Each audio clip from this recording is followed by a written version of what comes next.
Then why are you doing an Australian accent? Okay, so you don't even live in the United States and you're obsessed about U.S. politics. Get over it. Get over it.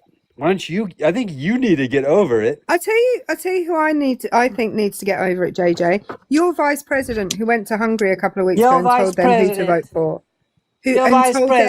And told them who to vote for. So I'm in nowhere near the position of power that your vice president is. Yeah, so you have a king and a queen. If that's okay, JJ, me talking about you your have a king, should be correct? Fine.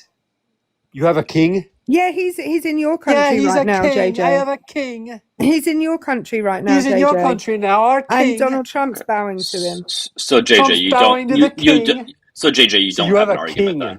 Okay, so JJ, you don't have an argument. All right, guys, we can get to a new guest at 10,000 likes, okay? Once we get to 10,000 likes, we can get to a new guest. We are looking for opposition. JJ, please provide an argument and stop mocking an accent when you have nothing else to argue. Maybe you can educate me.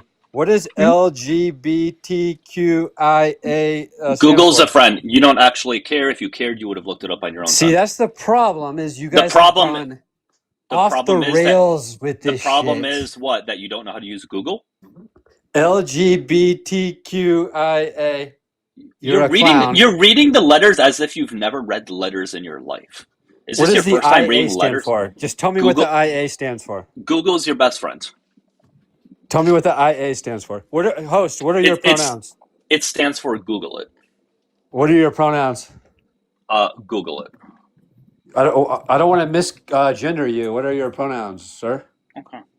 My pronouns are fuck you. My pronouns are fuck you. I have a king, and I talk to 5-year-olds about men on men. JJ, I don't teach 5-year-olds. I don't. JJ, what are you doing? JJ, somebody disliked you so much they paid to kick you. Vicky, thank you so much. You've been extremely generous lately, Vicky. Vicky in the comments, that's VICKI, just says F this guy, but it's F spelled out. I just don't want to say it on TikTok. Thank you, Vicky. You're the best. I really appreciate you. All right, guys, we are looking for opposition, okay? Let's get to the next guest over here. Hey, MAGA, how you doing? What's up? Hey, man, not much. How old are you?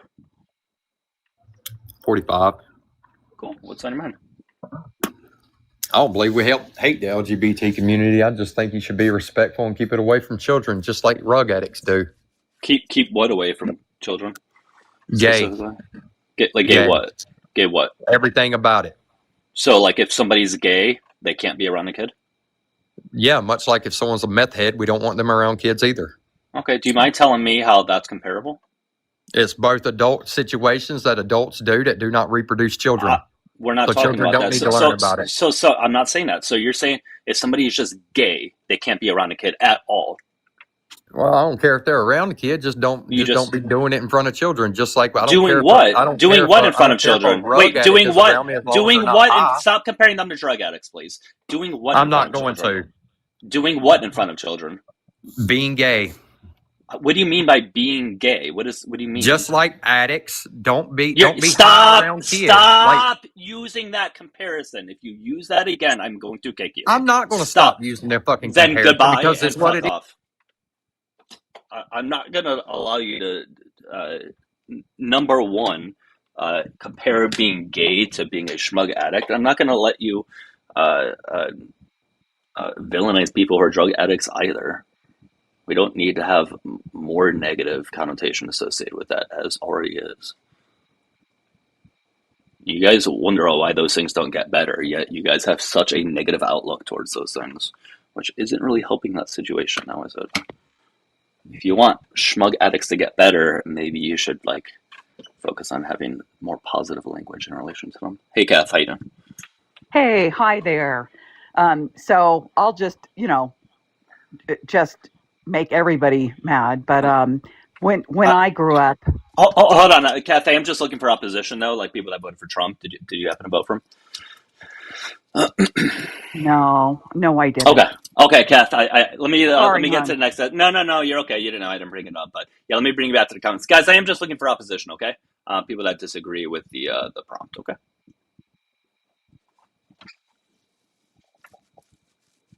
All right, let's get to the next guest.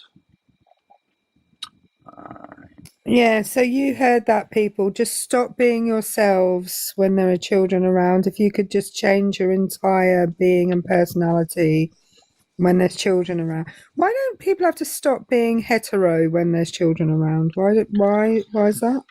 Because that's normal, Erica. That's allowed. Oh, Tammy, thank you. Tammy, again, you can table it because it looks like you sent it as soon as he got kicked. But W Tammy in the comments for the 20 on the blue out with the V. Thank you so much. BBQ, what's up? BBQ, how you doing? BBQ, going once. BBQ, going twice. Goodbye. All right, let's get to the next guest.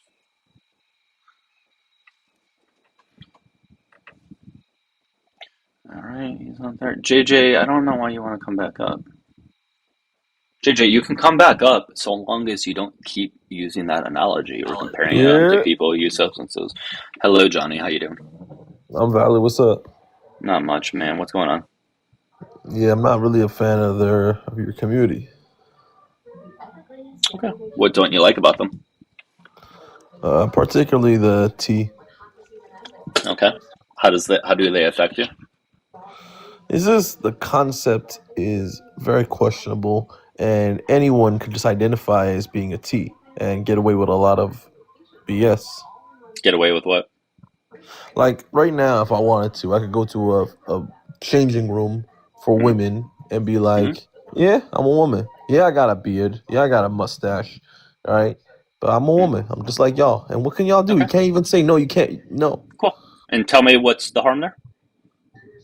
I could go to a female changing room, just look at your Women changing. Yeah, I could go look at your sister and all that, and they can't do anything to stop me. You sound jealous that you can't do that. That's Listen, what it sounds like. But Johnny, you can do that to men in the men's changing room. Who are more vulnerable, females or women? If I did that, if I looked at some guy, he could go hurt me. But I'm a man, right? Okay. Females So if there's a little boy in the changing room, what's your excuse for that? Well, they're not. No, kids are not allowed in the changing room. They're not allowed in restrooms or changing rooms. That's weird. When I was a kid, I used the restroom. I'm talking about a gymnasium. Okay. Oh, okay. Doesn't it depend on the particular man and the particular woman that we're talking about? Shouldn't you be narrating a Caillou episode? I remember you from before. Yeah, he's obsessed. He's absolutely obsessed. You said the exact same thing because you had no argument. So doesn't it depend on the specific man? No, it's not that. I just hate your accent. I want to talk about American. Guess what, Johnny? I don't care. It's not going to change. You came up onto a panel that I was already on, and instead of just being a grown-up, instead of arguing your point, you've decided to just, bitch about my accent. So I'm going to ask you again, Johnny. Doesn't it depend on the particular man and the particular woman? Because how tall are you, Johnny? Depends if I'm standing on my money or not. Let's say you're not standing. Let's say that 5 cents you have under each foot is gone. How tall are you then? That's funny. How tall are you then? When I stand on my money, I'm Shaquille O'Neal's height. But, okay, so again, the 5 cents you have under each foot are gone. How tall are you now? I'm 6 foot. Okay, so what if you meet a woman who's 6'4" and bigger and stronger than you? I'll tell that bitch you gotta play for the Knicks. Fuck you, me. No. But do you have an advantage if that woman is bigger and stronger than you? Yeah. What's your advantage? I'll be stronger than her. No, but you're not. I've already told you she's stronger than you. I've never came across a female stronger than me. I doubt you've ever come across a female. But they're everywhere. They're half the population. What you mean? I'm not sure. I think he missed the joke. He missed. That went straight over your head. I've never came across a female. They're everywhere. What do you mean? It's still going over your head. So you said a female 6'5", all that? She's 6'5" and she weighs 50 pounds more than you, and she's stronger. That bitch gotta put her height to use and join the WNBA or some shit. No. But Pop It, she's in a changing room with you. Okay, I've never came across that, and that's very unlikely to happen. Does that mean it doesn't exist? Too rare to say. But it doesn't mean it doesn't exist. Okay, what's your point? My point is that not all men are bigger and stronger than all women. Yes, we are. Yes, we are. Wait, Johnny, so you're telling me every single man is stronger than every single woman? Majority. Overwhelming majority. Well, what do you mean by the overwhelming majority? I'm stronger than... I'll tell you this. When I signed Brazilian Jiu-jitsu, right? My first week there, I submitted a female purple belt. Not even a blue belt, a purple belt. I'm sure you did. My first week. I'm sure you did. I did. I'm sure.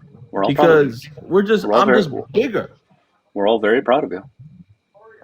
Thank you. But like, you guys are just physically weaker than us. And she was Asian. She probably had a background that, and I was able to. Hang on, did you say Brazilian Jiu-jitsu? Yeah. But an Asian who has a background in Brazilian Jiu-jitsu? Nah, because these Asians, they know how to fight. I grew up playing Tekken. Is that? I grew up playing Tekken. This is crazy. I grew up playing. This is fucking wild. Tekken and all that. Johnny, Tekken's a computer game. Yeah, but Asians. Right, but okay. When I see an Asian that can fight, Johnny, I just think he's. Where's Brazil? It's in Asia, of course. Okay. Asians are usually everyone knows that. So when I see one that can fight, I'm like, that's a hard worker. Where's Brazil, Johnny? That shit is in South America. Fuck you mean? Right. So how's what the fuck are you talking about? Because when I see an Asian fighting, I'm like, that person has such bad genetics. Guys, we're looking for opposition, please. This is fucking crazy. Okay, we'll talk about your community. Okay, but like maybe sound like a regular, like a mature adult. Right. Serena, thank you for the 3 on the Blue Out with the V. It says, I will bet $100,000 that Johnny would be absolutely wrecked by a female hippo, lion, elephant, panther, moose, rhino, etc. I will put the show off together. Can you ask Johnny where I'm Okay, we're talking about elephants. That's different. But you just said you're stronger than all females. Obviously, we're talking about humans. Oh, okay. Thanks for the clarification. We didn't know that. Come on, you're not that. We didn't know. You didn't clarify. How are we supposed to know? Thank you, Serena. Because when we talk about, if someone says I fucked a female yesterday, you think he's talking about a fucking kangaroo? Like, if it's you, then yes. If it's you, then yes. You're the white one. What? What? You're the one you're known for. There was a photo that went around a few years ago, a woman and a horse, and apparently she was pregnant. She got impregnated by that. That's not how that works. That's not a thing. You can't.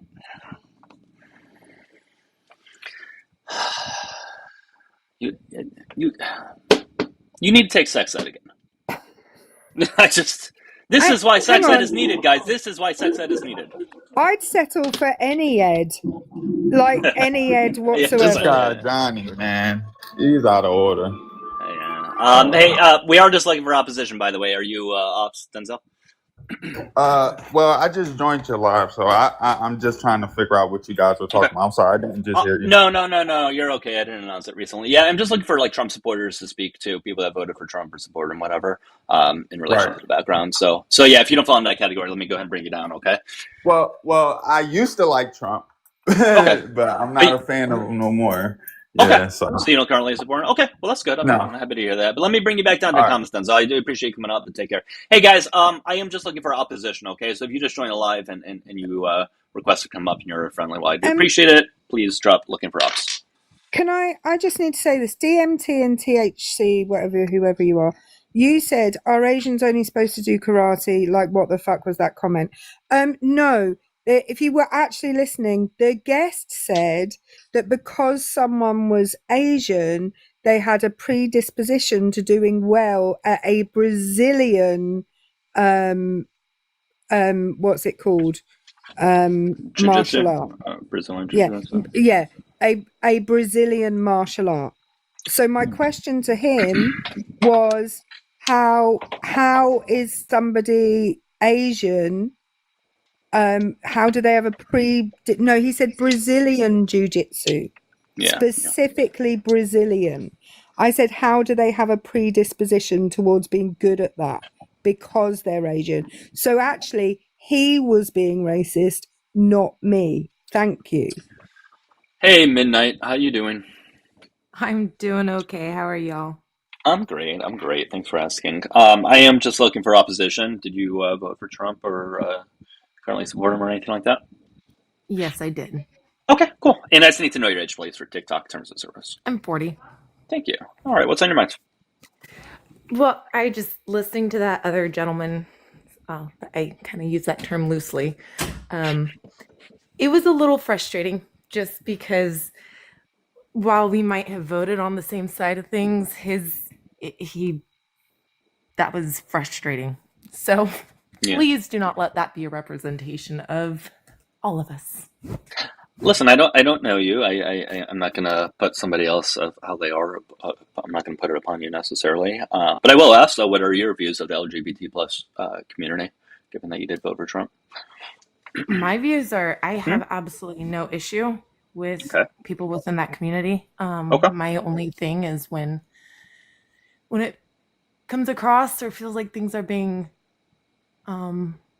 beliefs are being kind of forced upon myself, or I'll leave the kid topic out of it.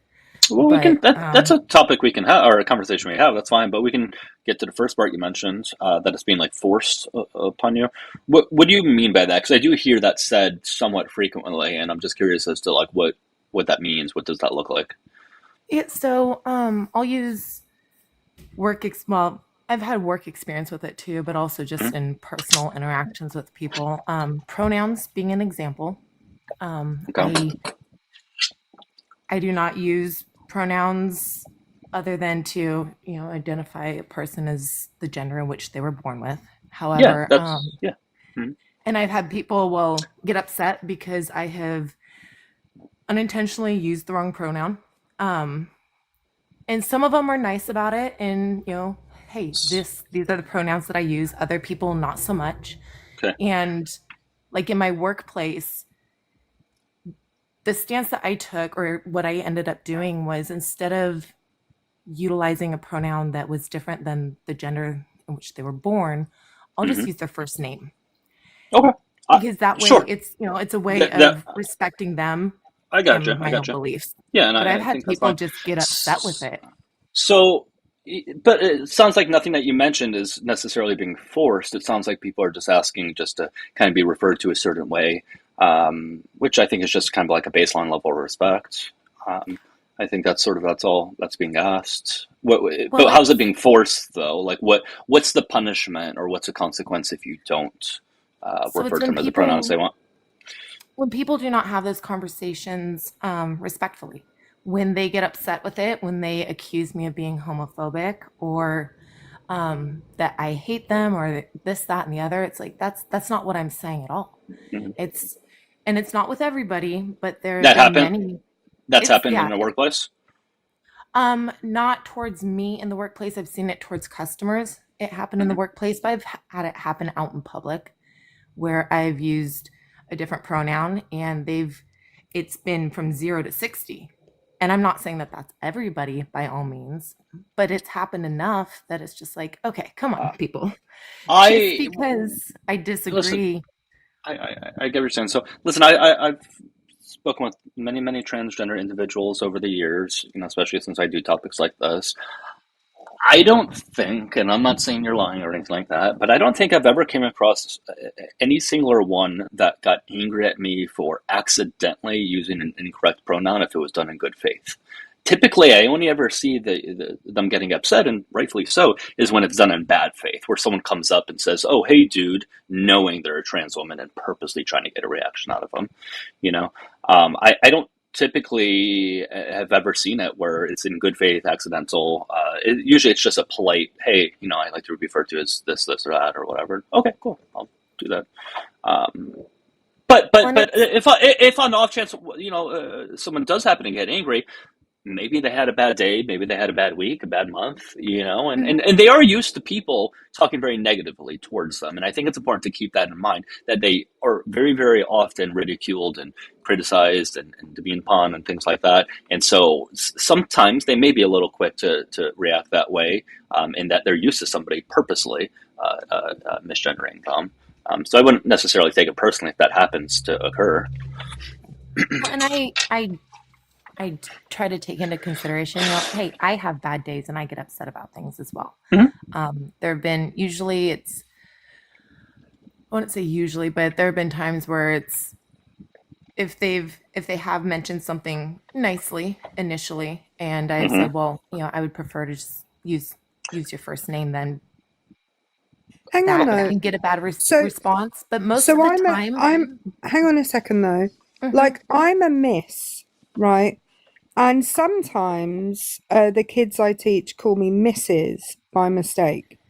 And I don't like it when they do that, because I'm not married, and when they refer to me as Mrs. and then my last name, they're actually referring to my mum.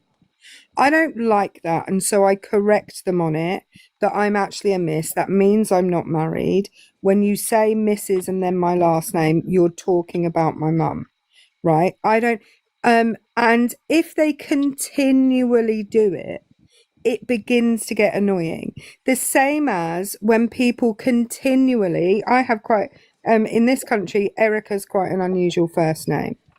When people continually, even though I've corrected them, pronounce my name incorrectly, I'm going to keep correcting them. It is the person I'm talking to's fault that they are not pronouncing my name correctly and not addressing me the way I wish to be addressed. That is not my fault. And I can understand how that would be frustrating. And that's why one of the kind of middle grounds that I have found that, is able to respect the way that, how they would prefer to be referred, and my own beliefs, is just to use a first name, because my intention is not to disrespect the person. I mean, that I have met some and worked with and know personally some absolutely amazing people within that community. And I have, what there are aspects of their life that is their personal life, and that has nothing to do with me. Great. And I don't want to sit there and get hung up on something in which we can find some middle ground on, when it just simply comes to something like a pronoun, because I'm not trying to be disrespectful. I just ask that somebody respect my beliefs. If somebody called you the wrong pronouns and continued to do it even though you corrected them, how would you feel? Well, if they repeatedly did it, I'm just like, okay, well, you have a nice day, we're done. But it's not like I sit there and I continue to use those pronouns. I just refer to them by their first name. I mean, a pronoun anyway is just simply to replace a noun. Sure, that noun happens to be their name. You are correct. You are correct. Listen, I can't speak to your intentions. Okay, I don't. I'm not you. I'm not. I don't know what your intentions are. But I think, obviously, if maybe you're getting a similar reaction across many circumstances, maybe there is some tone that you're putting out there that you're not maybe even intending to put out, but certainly is being put out, potentially something to consider. But I think referring to them as their name instead of the pronoun is fine. I've never met any person I've had an issue with that. But that doesn't seem like there's any force occurring, though, because you said you have an issue because there's things being forced upon you. What you described doesn't seem like it's anything's being forced. Well, and it's definitely not the majority of the time. The majority of my interactions are positive. It is, there are instances where it's been less than pleasant, and it's happened more than once.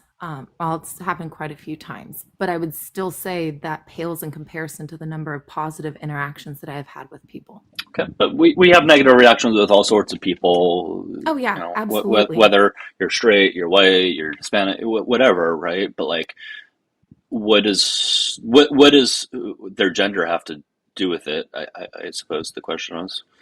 It really doesn't. That's a personal issue that has to do with the person, and I'm not going to interact with them. No different than I'm not going to interact with, let's say a straight white female, the same as myself, if they're going to behave in the same manner. It has nothing to do with their lifestyle, or I don't even know the lifestyle. Probably wouldn't be the right word. It's not correct. That's not my intention, but lifestyle. Basically, Yeah, it's just sort of who they are, not their lifestyle. But anyways, so basically the point being is that, if I choose not to associate with them, no different than I would choose not to associate with, a straight white female because of their behavior, all of a sudden I'm getting, oh, well, I must be homophobic, or I must have something against them, or I must be this, that, and the other. It's like, no, it simply has to do with your behavior. well, yeah, it would be transphobic if anything. But anyways, I am curious though, because I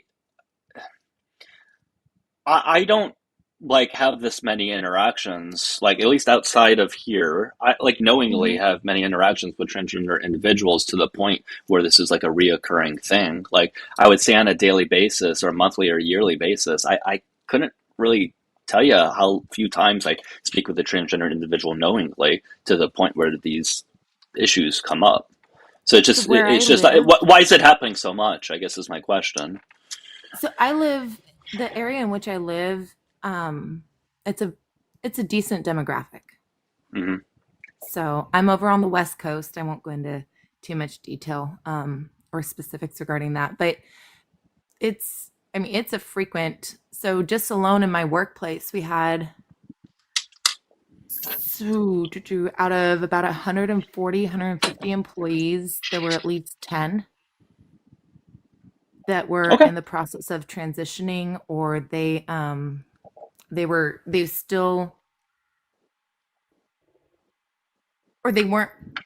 So they were either in the process of transitioning or they weren't transitioning, but simply presented themselves as a gender other than that which they were born. Okay. So it's quite prevalent. Yeah. Okay.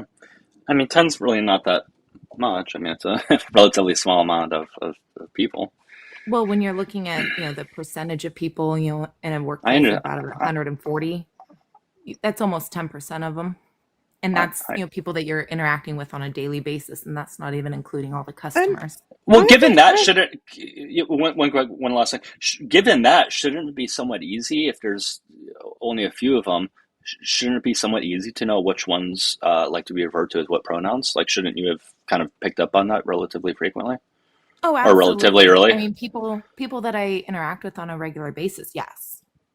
I was just speaking to the percentage that there is, and using just my workplace as an example. So like those within my workplace, we had one it's difficult not to. I'll just say. Don't worry about it. Yeah. Anyway, I'll just go by the name of Janae. Born a male. I identified as a female, and as a woman. No, don't do that. Don't do that. They didn't identify as a female. They identified as a woman. Yeah, just make sure. Just make sure. Yeah, because when we're talking about sex and gender, they're two different things. So you're not identifying as a female, but as a woman. One quick thing, and then you can finish this. Serena, thank you for the 3 on the blue app that starts with a V. And guys, we can get to a new guest at 40,000 likes. Says, how exactly does guest know what sex someone was born as without knowing their chromosomes or genitalia? How exactly can she, quote unquote, tell if someone's pronouns don't align with their sex? Because we had the conversation. Yeah, that comes up. And a little bit of it. Sometimes there were a couple people new employees that I did not know until afterwards when they had told me, and I saw the paperwork for the name change. So some you have no idea. Others, yes, you know beforehand. But what was interesting was that even though Janae knew I held different beliefs than they did, I was the first person that they would go to when there was an issue in the workplace, because I don't care about the differing beliefs in that regard. You still treat people with respect. You still extend common courtesy. It's a basic human decency thing. Personal opinions Hang on, on are you in have nothing to do with it. Are you in HR? Are you in HR? No, I was a supervisor though. But I don't understand how in any workplace, anybody who works in that workplace has the option of not associating with anybody else in that workplace. Because where I work, if I'm told to work with someone, I have to work with them and be able to communicate with them, whoever they are. And the fact that you're choosing not to associate with people you work with because you find it too difficult to remember their pronouns is wild. I never said that. My boss, yes, you did. You said, I choose not to associate with people. But that was never in a workplace. That I brought up workplace as a specific example, but outside of work, just in basic public interactions, yes, there are people that I have chosen not to associate with. When it comes to work, that's an entirely different matter. And I did not have any issues in the workplace.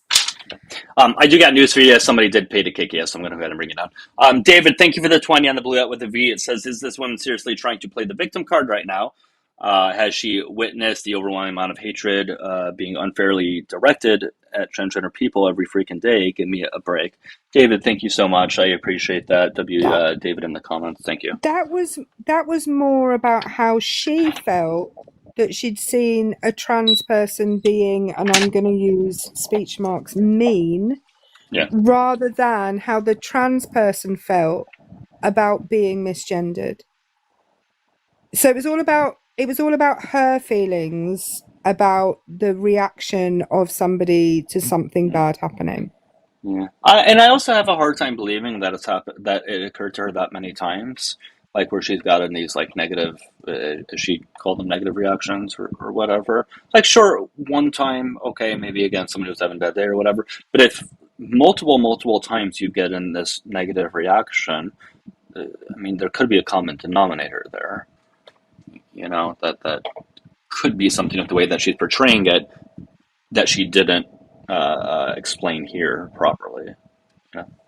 I'm sorry, Stephen. I'm sorry. What I said is a ridiculous thing.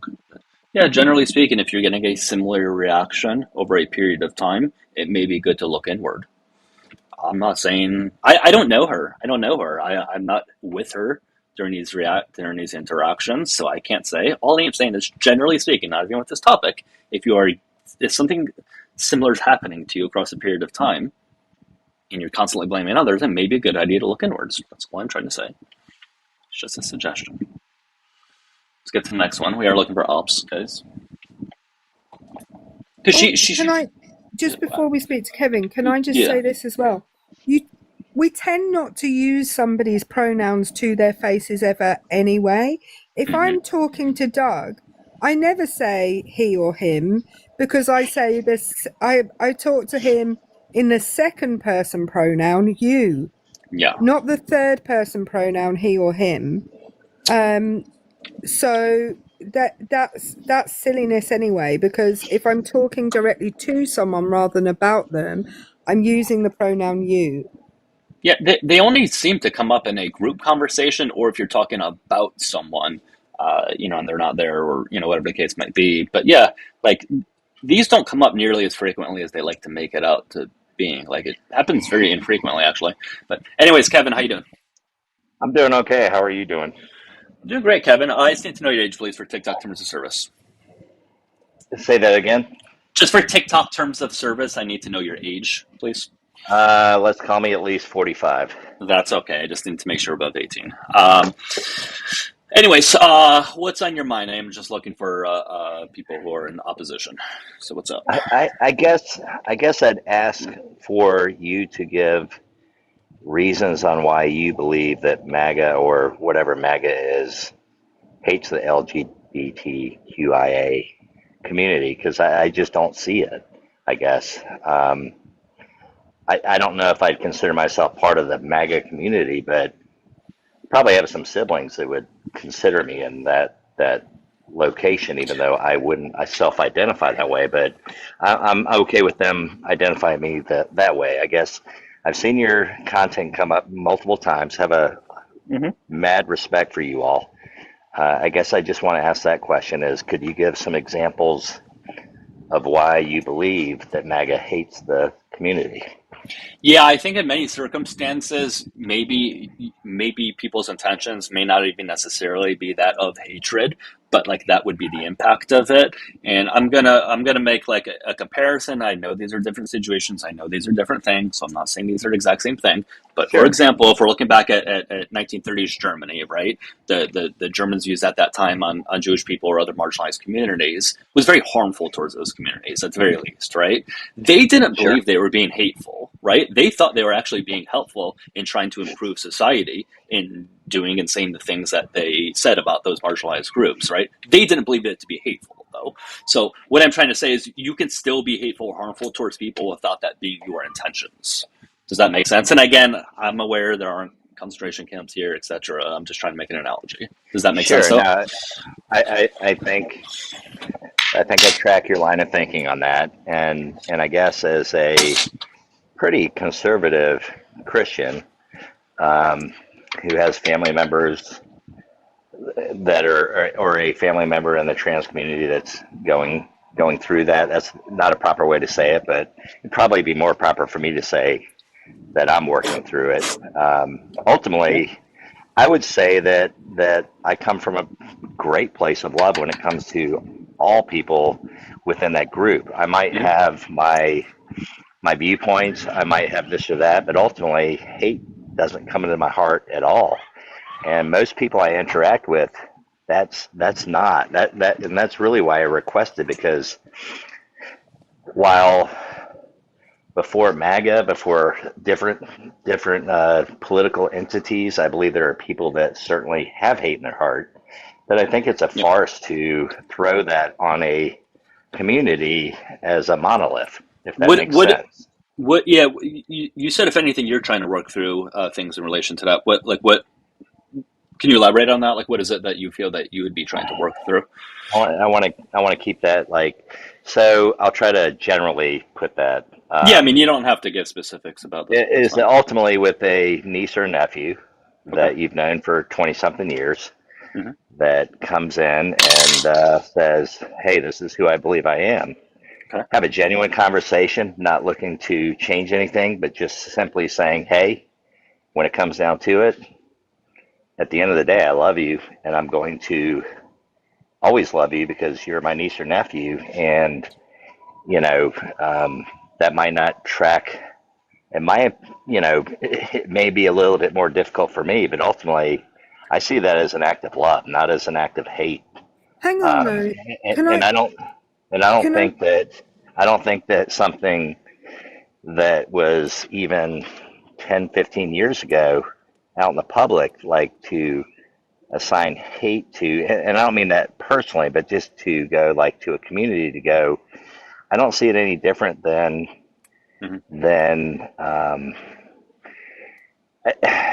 I think most people are good. Most people are. Some people are not, but go ahead, Erica. I always like this part where somebody comes in off the side for support, but go ahead, Erica. Well, no, I'm not coming. Doug absolutely does not need my support, but I was already here, Kevin. And I get it. I was being quiet. I was being quiet because I'm polite. Sure. So, this is my problem with this is you say that people are throwing this as at MAGA as a monolith. Things get thrown at the LGBTQIA plus community all the time as if they are a monolith and not a group of individuals. So the idea and what I would say as well is even though, like, going back to Doug's analogy, there will absolutely have been Germans who voted for who they voted for because they wanted a better economy and they wanted the roads to be better. And they didn't give a fuck about all of the other stuff that they were saying. They just wanted a better economy and they wanted better roads. But the fact is that by voting for the party that was promising them a better economy and better roads, their vote still hurt the Jewish community, the LGBTQIA plus community, the Roma community, all of those. It doesn't, even if that hate wasn't in your heart when you voted, it wasn't, the love that you feel wasn't enough to overcome the fact that for whatever reason that you voted, you weren't thinking about this in a loving way. You weren't like, I love those people. I don't want them to be hurt. And we know that there have been so many bills brought, and executive orders passed, not just by the federal Republican Party, but by state Republicans as well. In fact, even more by state Republicans than by the federal party. There are hundreds upon hundreds of laws that that either have been passed or have been proposed and are currently being heard to further marginalize the LGBTQIA plus community. And the fact is, you didn't love them enough, Kevin, to vote against those things. Guys, 50K. I think that kind of rhetoric is the utmost strong person type of thing that really kind of turns people off, to be honest with you. What? So in which way? You think me telling the truth is off-putting? No, I just don't think what you're saying is the truth. I think you could point to different bills, different things. I would ask you, instead of to give me a couple of bills that you're talking about. Okay, yeah. Doug knows the number of this. There's a bill in Florida. I'm sure you have them ready. SB 1580. There we go. SB 1580 that says that doctors can refuse to treat patients if they have a moral objection to their lifestyle. So if the doctor is a Christian, for example, and for them, what their Christianity means is that being gay or being bi or being trans or whatever is wrong, they can refuse to treat that person even in an emergent situation where it's life or death. Got it. Erica, can you give me an exact example of a life and death situation that would come under that bill? What, a life and death situation? I would assume it would be a 12 to 24 hour turnaround where death would happen. So can you give me an example? No, if I come in, right, if I come into an emergency room having a heart attack right at this moment, or I go into the nearest doctor's office right this moment and I'm having a heart attack, or I've been in a car accident, they can refuse to treat me even though it is emergent. Because you're a lesbian or because someone's gay? Well, I'm not a lesbian. Well, no, I'm saying in general. But they could think I was and refuse to treat me. I think what you're saying is horsewash. I don't think that's actually true. You just mentioned a heart attack situation, and you're telling me that someone wouldn't do CPR on a person because they might be gay, they might be bi, they might be trans, and they won't do CPR. Just because you don't believe. But Kevin, I have to be able to respond. But you're saying that without any evidence. You're just saying it because you don't like it. Well, Erica said a hypothetical, which is also. Can I read you the bill? But I can read you the bill. I imagine you're reading a part that you feel like lends itself. I will read you the entire bill, Kevin. I will read you the entire bill, and the fact that you're having this much of a negative reaction shows that if it were to be true, you know it would be problematic. So you're desperately. Against it. I'd be completely against it. I'd be completely against it. Great. So this is just one of many examples, though. And don't you think people in the LGBT plus community would know better than you if they're having legislation put against them? Don't you think they would know more? No, because I think if they wouldn't know more, they wouldn't know more. The people it's being done to don't know more than you. So give me an example of somebody that wasn't given CPR because they were gay. The fact that the bill exists to begin with should be a huge problem.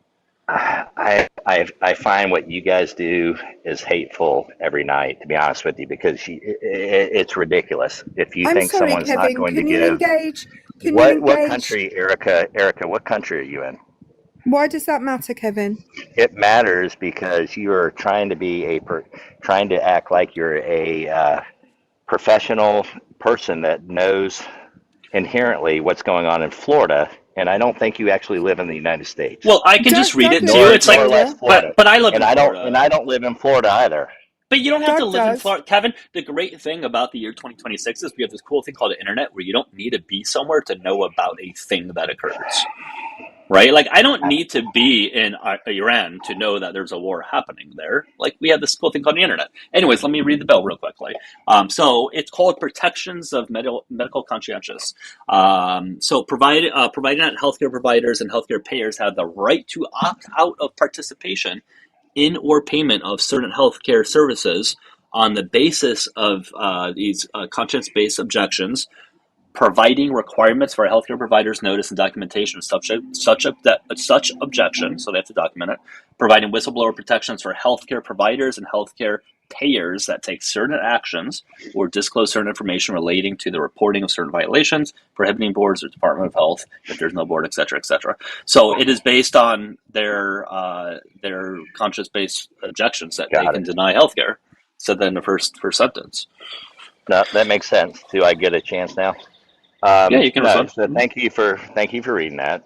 And do you honestly believe with integrity that a doctor, nurse, or medical professional with what you just read is talking about giving CPR to someone with a heart attack? That they have a conscientious objection to giving CPR to a human being? I believe what you're talking about is somebody who doesn't want to, as a professional, be forced into some type of procedure that's more elective. We're not. But unfortunately, it doesn't say that. But unfortunately, it doesn't say that. But you're the one. Yeah, you're the one who's putting that into it. I'm not strawmanning anything. The bill is very open-ended. Kevin, the bill is very open. Kevin, the bill is very open-ended. And if it wanted to say something specifically and exclude other things, it would have done so. The fact that it's open-ended and the fact that these things are even a possibility to begin with should be, again, a huge problem, but you are trying to justify it. The fact that this bill exists to begin with is a problem. The fact that it was introduced to the floor, even if it didn't get voted on, should have been a problem, that it was a thing that even got introduced. This is the problem, and it's just one of many, many, many, many other examples. I can read out other examples, but you're either going to say, no, it doesn't say that, or no, I don't think that's a problem.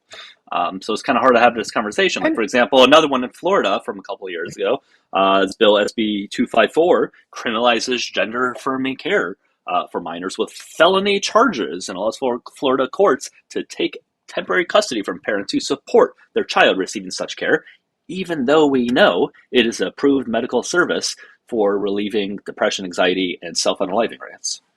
So yeah, I think that's harmful.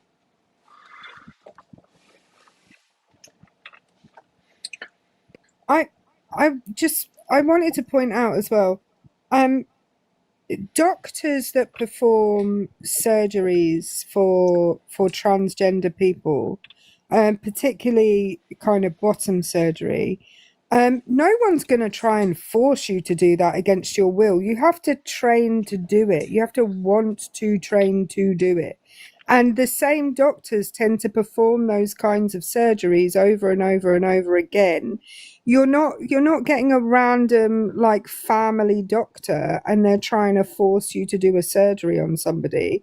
That's not the way that works. In fact, it isn't the way it works in any type of medicine.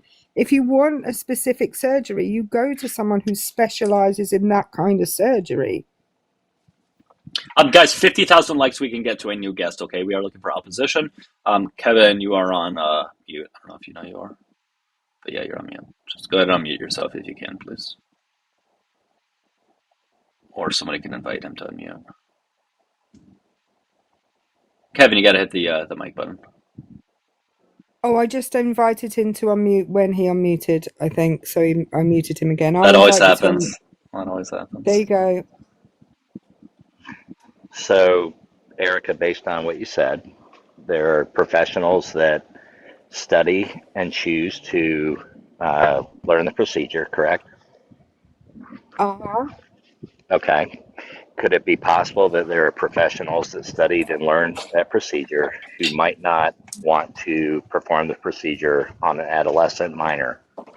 Yeah, absolutely. And no doctor is forced to perform any procedure on any person anyway. Got it, because that would be a conscientious objection, correct? But there's no surgery being done to transgender children. But that would be, Erica, that's a conscientious objection, correct? Hang on, but in Florida, that kind of surgery is not legal anyway.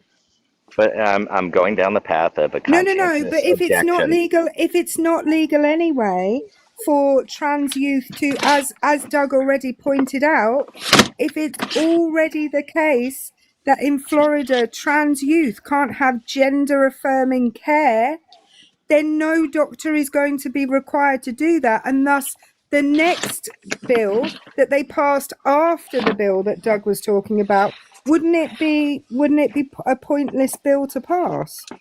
Regardless of the Florida bill. No. Let's stick with what you were saying. I get you don't like the track of the... Now you're straw manning, Kevin.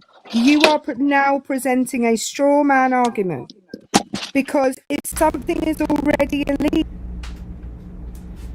and you're supposing that they passed that in order to try and stop something that was already illegal, or to allow people to opt out of something illegal, if someone's going to force you to do an illegal surgery, what's breaking two laws going to do? That was a ridiculous straw man argument, Kevin.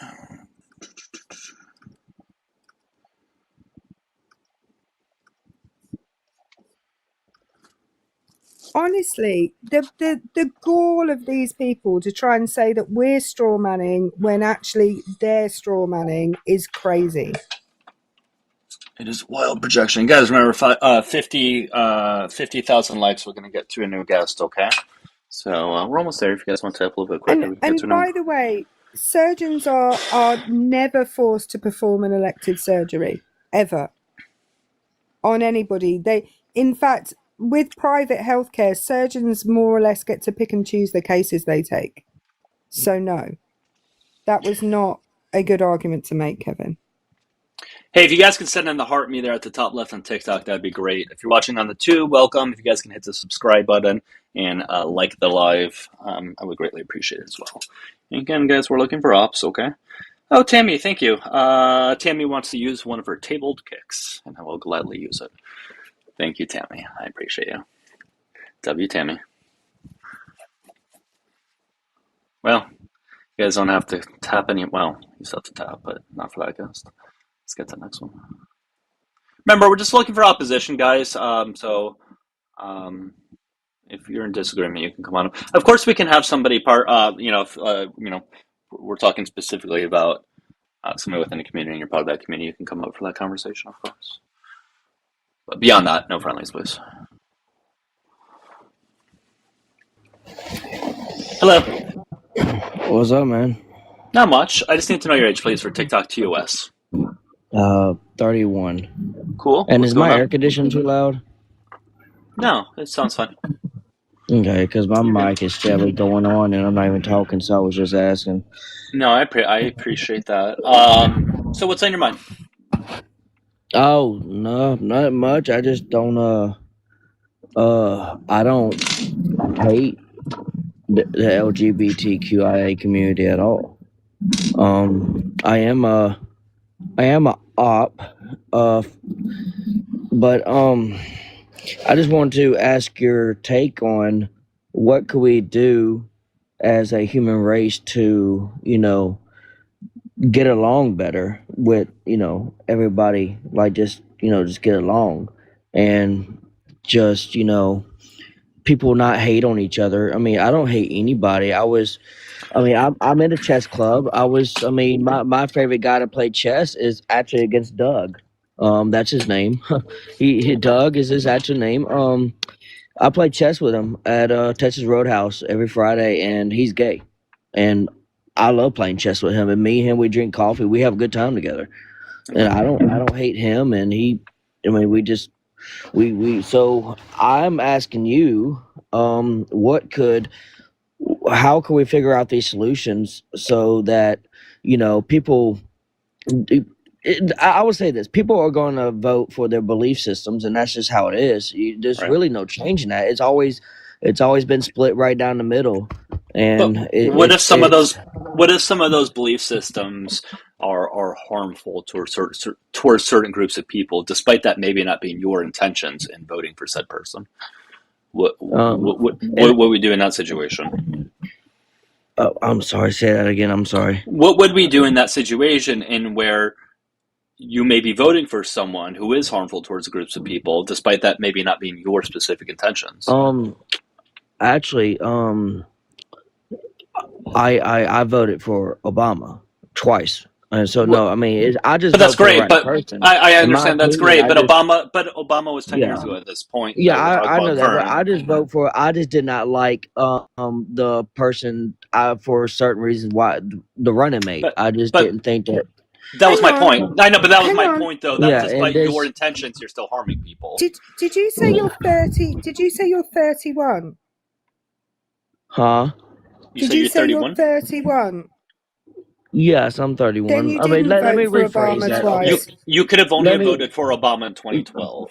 Yeah, Because I I know did. that I because voted. I'm 2 years No. older Let than me you. rephrase that. She's right. Let me rephrase that. I'm not gonna say her and say she's wrong.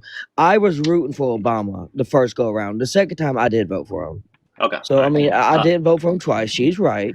Okay. So I But mean, regardless, though, it doesn't matter who you voted for in the that's besides the past. point. I'm trying to address the prompt. That's So fine. It's fine. So, yeah. but it's for you voted for currently, though, right? And like again, maybe you voted for him because the border, or because the economy, or Well, whatever. to be That, honest, but I that, was but gonna that. vote for Biden, but they changed up, and I just didn't. So I was like, Well, well, crap. I guess I'm gonna. It's like pick your poison type deal, but you hold know. on, that's even more odd to me because Harris and Biden weren't really all that much different. The only difference was that she was a woman of color. Other than that, their policies were pretty much similar. Yeah, they were similar. Wasn't really a difference. So that makes it even more problematic that you chose not to vote for it, given that they had very, very similar policies and views. My main reason for voting for Trump was really solely based on the border. I disagreed with my family on their reason why they voted for Trump. They had other reasons. I strongly disagree, but it was just solely the border for me. You know, I just want people to just get in line. You know, just come into port of entry just like every other country, and that's the only reason why I voted for that. And but that's not what your law. That's not what your law says. I will say this, but Miss hold on, Erica, hold I on, don't hate let her, y'all. hold on, Eric, Hold on, you gotta let her respond, man. Go ahead, Eric. Okay, I don't hate y'all at all, so don't address me like that. I didn't address you like anything. All right, go ahead. I just said, but that's not what your law says. Your law regarding seeking asylum says that you can enter anywhere, whether or not at a port of entry. That's literally in the first sentence of the asylum law. So what you're asking people to do is abide by something which isn't the law.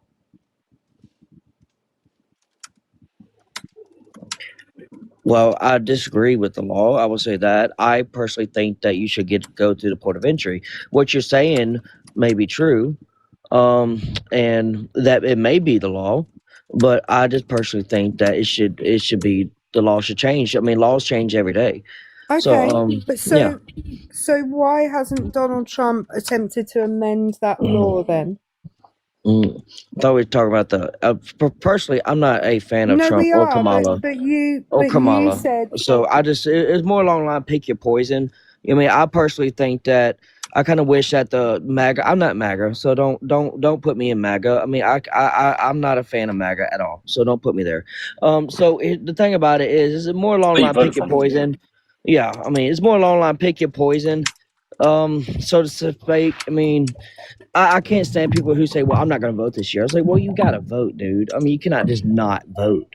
I mean, you got to vote. Who did you vote for in 2016 and 2020? 2020, I voted for, I can't even say it, Clinton. You did not vote for Hillary Clinton? How could you? Why would you tell me I did not vote for Hillary Clinton? No, sorry, I thought you meant Bill Clinton. Clinton, Hillary Clinton is a Clinton. If you weren't old enough guys, 60,000 likes. The first time. Yeah, right. 60,000 likes. So new guess, guys. That's my I think, fault. in fact, I'm kind of pissed off that Clinton didn't win. I mean, I thought she would have done a great job, amazing job, a whole lot better than her husband and Trump. I mean, and even what Harris would have done. I think Clinton was the best candidate we had since Obama. But 2020, Clinton wasn't running. So who did you vote for? That was 2016. Who did you vote for in 2020? I voted for Biden, and he won. I'm glad he won. Okay. So, Wait, how are you glad he won? Wait, how are you glad he won though? If you then voted for Trump the next election, because Biden, I guess he dropped out of the race. I guess he has some kind of mind thing going on. I don't know, but I came up here to address y'all, Miss Erica and Mr. Doug, as how can we as a whole, instead to like, for example, I look at old debates, back in the day, and you could maybe disagree, like when Bill Clinton and George Bush Sr. Had a debate. They actually got up there and debated on what could they do to better the country. Okay, and when did it was that amazing. change? I'm getting somewhere. But I'm asking you, when did it change? It changed with Trump and Hillary. You watched their debate. All right, all they did, and I voted for Hillary. All they did was get up there and just insult one another. And I'm like, why are we? And I'm sitting there, and my dad's sitting on the couch laughing his butt off. I was like, why? How could you laugh at this? This is not, all they're doing is insulting each other. He's like, yeah, he's getting her. He's getting her. I was like, they're insulting each other. It's not a debate. They're just calling each other names. What happened in the run-up? What happened to America? This isn't, buddy. If you want a monologue, you can go start your own live and do that. Okay? My question is, who started the insults? Who started? I mean, hell, they were both jabbing each other. No. I know in the debates they were. Well, Trump calls people names all the time. I mean, right. And I disagree with it. I'm like, dude, grow the fuck up, So Donald Trump started this kind of culture in American politics. I just want you're addressing me like I'm disagreeing with you. I agree with you, Miss Erica. I agree with you. You're addressing me like I disagree with you. No, the answer to your question is you need to have a president who doesn't constantly insult people, because when the president does that, well, I agree with you. When the president does that, yeah, but you voted for him. I agree. Well, I mean, I did not want to vote for Kamala. Why? I didn't think that Kamala, because the way. I didn't personally think that she would have done a great job. I didn't think that she was a good candidate, personally. And Trump's not one either. Hell, he's in my opinion the worst Republican candidate we had in years. So it's along the lines of pick your poison. To be honest, this was the worst election I've ever seen, because this was I look at these two candidates, it's like, how the hell did either one make it? And it's like, I know you came up and you asked us a question, but you seem to be talking an awful lot for somebody who wants an answer to their question. Yeah, I asked you a question. This is my question. What could we do? What could we do? I want to stick to the question because I like Doug. I do. I like Doug. I watch his live all the time. So I want to get an answer from what could we do. And by the way, I'm talking to y'all as a friend. So what could we do as a community on both sides to make people agree, instead of, it's more along the line, and I know y'all will agree with me on this, more along the line of, haha, I got you there. And it's like, okay, why do people do that? And I don't like people that do that. I was like, look, listen, why don't you vote for the candidate you feel is best instead of being blue or red? Who gives a crap about blue or red? I voted for Democrats. I voted for Republicans. It's why do we got to be like vote blue no matter what? Nah, I'm good.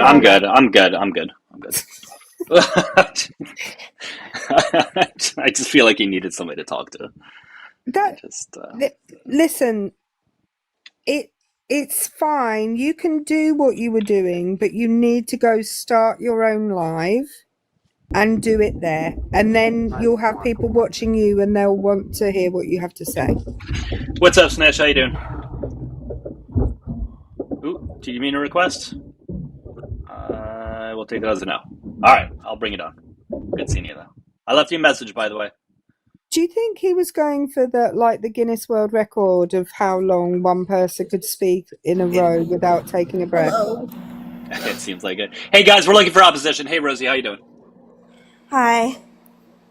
Hi. Sorry, this is my first time doing live. You're okay. You're okay. Are you opposition? Did you vote for Trump? I do not, but my fiance does.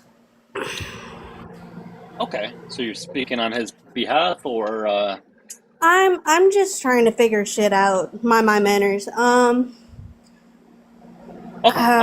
Okay, that's fine. Would you? First of all, I just need to know your age, please, for TikTok terms of I'm service. 23. Okay, cool. So what is it that you have questions on that you feel you need to figure out, or whatever? I already didn't like Trump. I felt off with him to begin with, and it's been a back and forth thing where we don't even discuss politics in the house anymore. But I'm like talking to my partner. I'm like, you understand he's a pedophile, right? Just try to say P3DO on TikTok. They don't like it when you PDF. say the I'll say PDF. P3. You can say PDF. That's fine. P3DO. P3DO is just like another way of saying it, like more appropriately on TikTok. But P3DO. So okay, okay. So it sounds like you kind of know about. So what does he say when you say that about Trump? That he's done more good than he has done bad. So what good outweighs raping kids? That's what I've been telling him. Like, Yeah. what good outweighs that? And he's like, Right. taxes on overtime is no longer there. I'm like, Well, are you sure about that? Well, first of all, I don't know how much you know about it. First of all, there is taxes on overtime. There's just no, there is. So what it is, I mean, in layman's terms, there's just a cap to how much the tax on overtime is, of how much you can deduct. So it doesn't quite. It's not quite how it appears. You still get taxed on overtime, very much so. But even if you warrant, that doesn't outweigh raping kids. It really don't. Yeah. Go ahead, Erica. You want to? And it's not strictly speaking no tax on it. It's a tax credit that you get. So it's not quite the same as there being no tax. So you still pay the taxes throughout the year, and then you just get like a tax credit added whenever you do your tax return. Yeah, but only up to a certain amount. So if you do an awful lot of overtime, it may not cover the whole amount of overtime that you did. Yeah. No money more than the safety of children, and you want to marry him. Hopefully I can make him understand. How long have you been with him? I'm just curious. I've been with him March of 2025. I've known him for 6 months before that. And we never talked about politics until after we got together. Okay. Yeah, I mean, listen, I don't know. I'm not, it's not my place to tell you who to date or who not to date or whatever, but I will say that if somebody has those outlooks on things, that like saving money is more important than kids being harmed, or, the million other things that Trump has done, I would question things about those persons' values personally. Well, and yes. I would ask the question, I would ask you to do this. Evaluate your relationship the way your partner is evaluating Trump's presidency. Is the good outweighing the bad? And if the answer to that question is no, then maybe it's not the one. Yeah. The breaking point for me, even after everything, would probably be supporting Trump, because why would you support somebody that would assault children? I'm also just trying to find I know y'all know more than I do, because I'm just 23. I'm new to politics myself. I'm wondering, besides everything he's quote unquote done for this country, what are all the bad besides the PDF issues? Beyond that, where should we start? It's difficult to know where to start. I know there's more. I just have a bad memory right now. My question. Oh, go on, Doug. I think another thing, and this was, in the past, but January 6th, obviously, January 6th was or is. And I think that was probably one of the most harmful things done to our democracy is What happened then? I mean, do you know what happened on January 6th to some extent, or? No. Okay. I'm sorry, I'm like pregnant. I forget everything. Do you know what January 6th is? Have you heard of that phrase or term? No. It was 3 days after my birthday, January 6th. This was January the 6th. This was January the 6th of 2021. 2021? Oh, God. Yeah, a lot happened that year. Okay, but this was really big. It was when... This is almost on par with... I wouldn't say it's quite up to the level of 9/11, but it's kind of up in that territory. Yeah, I mean, it's one of those things that you should probably have heard of. It's whenever he got shot in the ear, or what? No, this is way before that. It's when he tried to take the election that Joe Biden won, and all of those people turned up at the Capitol and invaded the Capitol building to stop them. That's treason.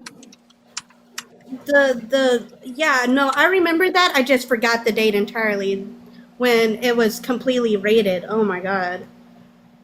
Yeah, that's kind of like that's trying to disenfranchise more than half of the American population. It's trying to take their votes away from them and make them mean nothing. See, the only thing I remember from that is the White House was getting raided or something, and I didn't think much into it.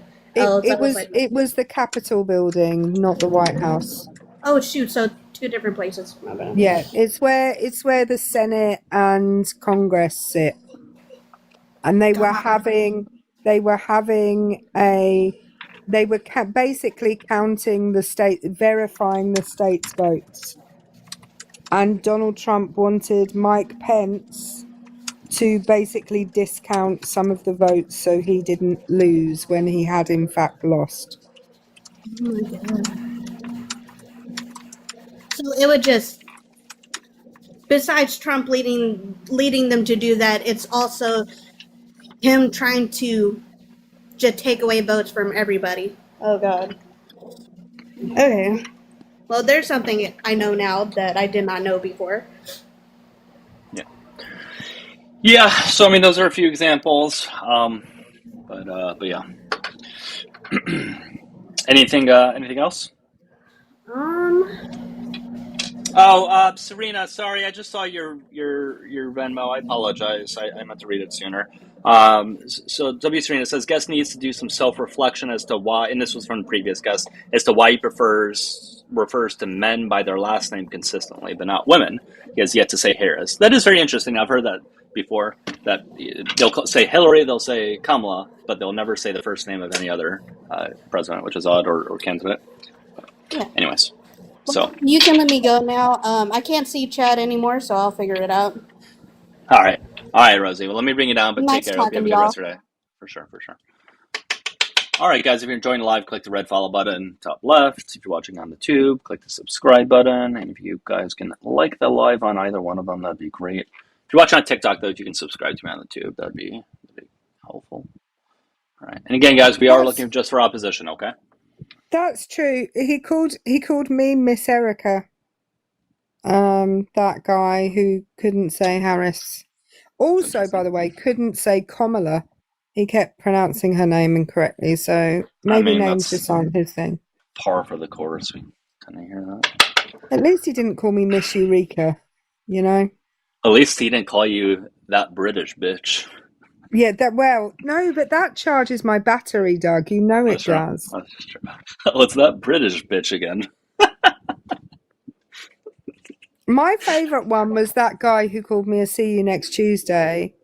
And yeah, what was it again? But he called you, it was like but what was it? It wasn't just CUNT. It was like a British CUNT, or what was it? Yeah, something like, but then he came on again because you got on with him, okay. Was it Brad? And then he came on. Yeah, I think it was Brad. He came on he had his fiance with him, and I informed her that he was calling women CUNTs on the internet. That might be my favourite thing that's ever happened.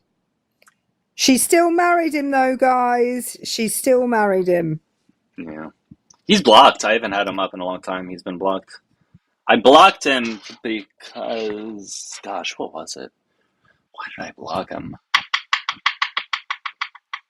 God, I don't remember why. He said something really off color. I can't remember what it was. Well, yeah. It was something have to do with, would you still support Trump if you knew what was in e-files was true?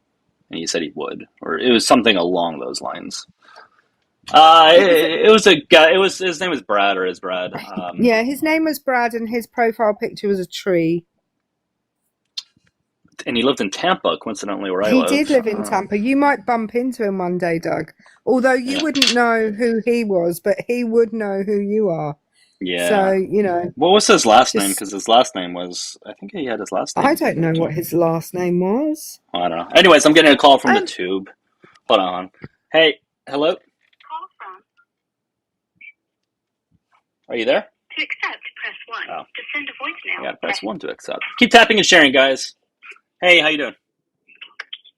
Yeah, I was just wondering, did you just compare January 6th and 9/11? What's up? January 6th. What about it? Where one person died? What do you mean I compared it?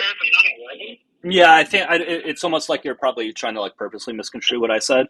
I said it's almost like not knowing what 9/11 was. That's what I said.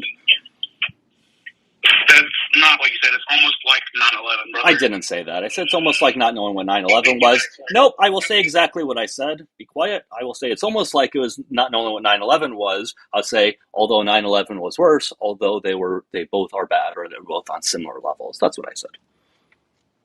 Okay. Did you just hang up? Okay, you just hung up. I think as well, it's one of those days that most Americans will remember, that, you know, in a similar vein to the way that most Americans who were alive at the time will remember 9/11.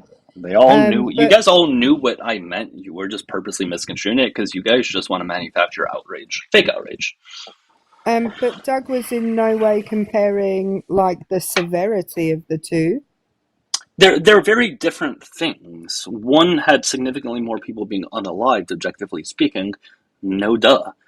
The other one was very harmful towards our democracy, which is very harmful and just on a different. It's just a different level. Like they're hard to compare. One's a physical attack where many people unalived. One just kind of threatened the way of the way of governing that we, I guess, have had for the longest time. So they're just different things. You can't necessarily compare one versus the other. Yeah, I mean, I can tell you exactly what I was doing when both of them happened. Right, and I don't need to justify myself. Hey, Snitch, how are you? Did I accidentally request up earlier? You did, yeah. Did you hear anything?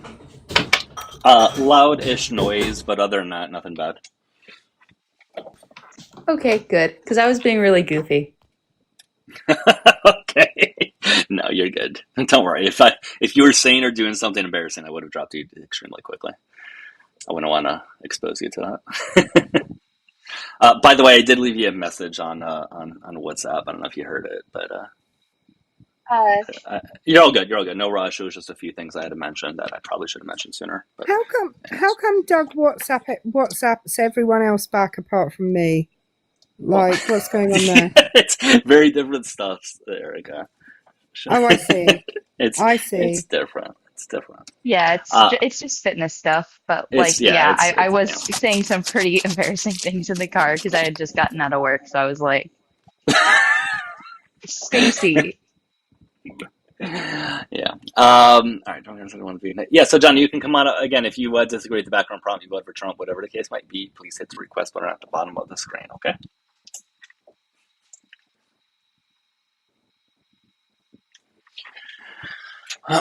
And you can call on in if you're on the tube. You can call on in. The number is being posted in the comments, so just Colette can come on up, but don't Doug, end the you phone have call someone. prematurely. You have someone in requests. Oh, it's just another frontliner. Oh, is it? Okay. Yeah, just another frontliner. No. There were two people when I just looked. If you see somebody, I only see one. If there's somebody else, you can certainly bring them up. Okay, I see 3 people now. Bring them up. Bring them up. I don't see 3 people. This person might have left the live, and then someone else just joined. I'm gonna boot this person down because they're not loading. That's probably why I don't. Oh no, so what's up? Hey, Joe.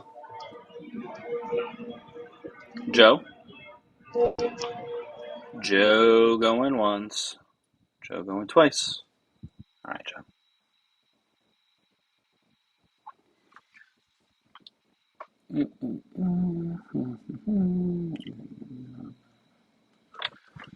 All right. Do I get access to the secret request list that even the host doesn't get access to? That's wild. Yeah, I don't know what that was. That was weird.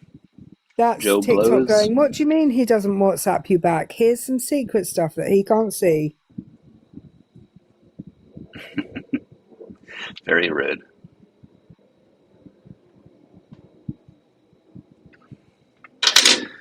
Oh, I need to let you know something. You, bitch! Oop. Oh, Sorry. That was just a TikTok post. That wasn't me. I'm just on, anyways. Sure, Doug. That's just a recording. That's just a recording of how I generally speak, guys. A little embarrassing. Doug, you just charged my battery, just to let you know. My battery is now fully charged. I'm happy to hear that.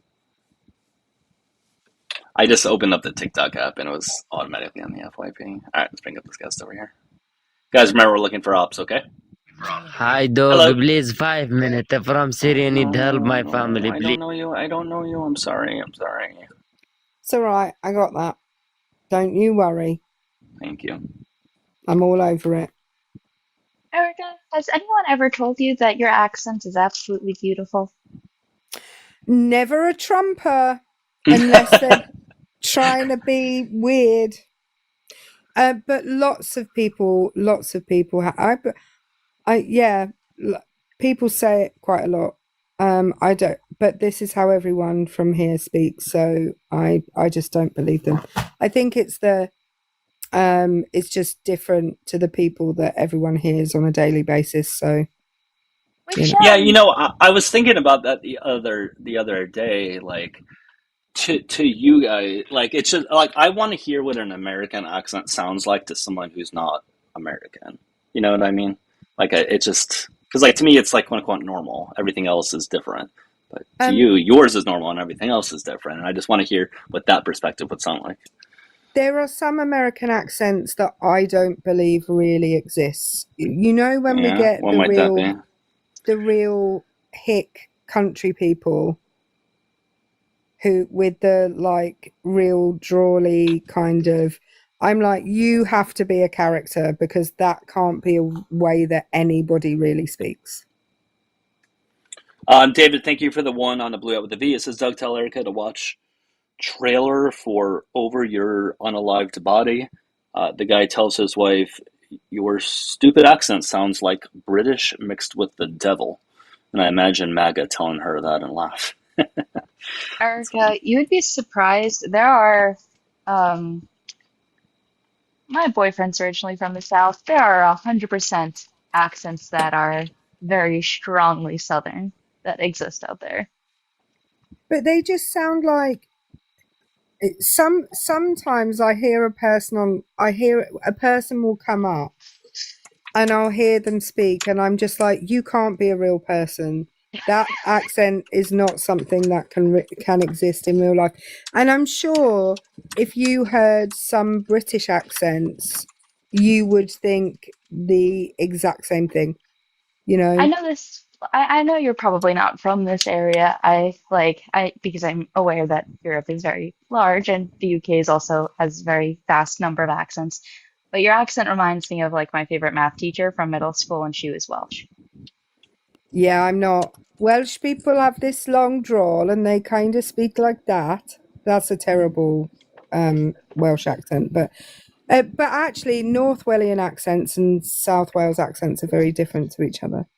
I'm from the border of like the southeast of England, East Anglia and the Midlands, so I'm right on the border between three areas of England.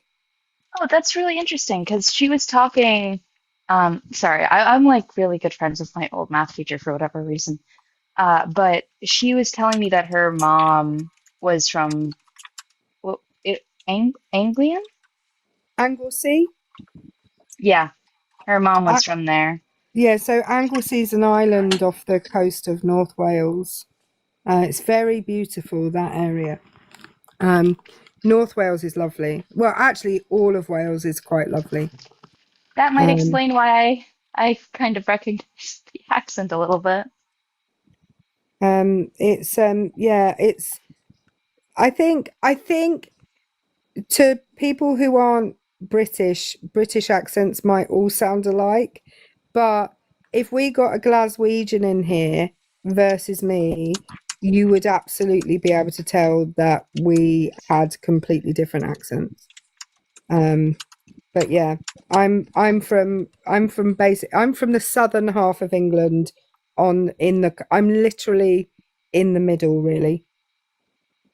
That's so cool.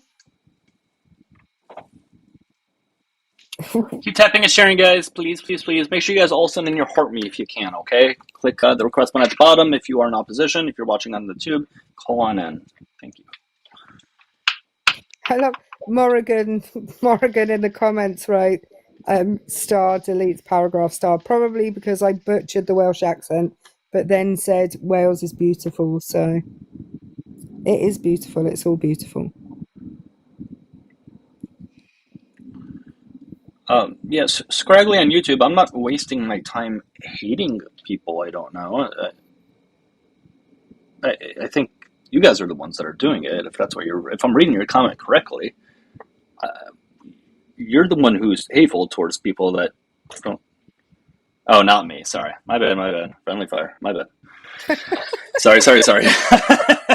I thought there was as soon as I read the comment, I knew there was a 50-50 chance. I just couldn't tell. No, you're good. Sorry, my bad. Okay, we agree then. We're good. I take it all back. That was a deletes paragraph, but in real life. Yeah. But hold on, I really don't like this. Hold on. This person comment says, you really think you could be born gay? That's not what people are saying when they're born gay. It's not like a gay baby comes out of like the mother's uterus. Like that's not what people are saying, that like infant is gay. What is being said is that there is a genetic predisposition to being gay. And that's what it's meant as being born gay, okay? Because the other option would be it's a choice, and we all can recognize that it's not the case. Well, and until we start, there's a point in our development during which we start feeling kind of attraction to other. Babies aren't feeling that kind of attraction. That's not a thing. And it's not until people start feeling that attraction that they would have any inkling of what. I'll say this. The boys that I have taught who you've been able to tell when they're quite young that they're gay, they have more girls around them invariably than any of the other boys. And the girls fancy them. They find them more attractive than they find the other boys at the same age. But it's not, they don't know why it is. But in my experience, you know, the boys that you've been able to tell were gay when they were quite young, they have like flurries of girls around them all the time. Yeah, and I want to make it clear, like, if you in the comments are claiming it's the environment that makes people gay, I think you're going to have to explain how that's the case. But secondly, I don't really give a shit. I don't really care whether it's the environment, whether it's genetics, or a combination thereof. I don't think being gay is a bad thing, so I don't really care how it occurs. It's a bit Alex Jonesy, isn't it, to say that? It's like the turning the frogs gay thing. Yeah, a little bit. Also, it should be mentioned that with that genetic predisposition, like as you said, usually there's like a flurry of girls around men who in the future tend to become gay. Um, Another part that we should mention is when it wasn't socially acceptable, the same men faked being in a relationship their entire lives, and then by the time it became acceptable, they got divorced. And it was significantly more like emotionally taxing on both parties because you're getting a divorce, which is very grueling. And so it's like it's not helping anyone to be discriminatory and hateful towards people who are gay.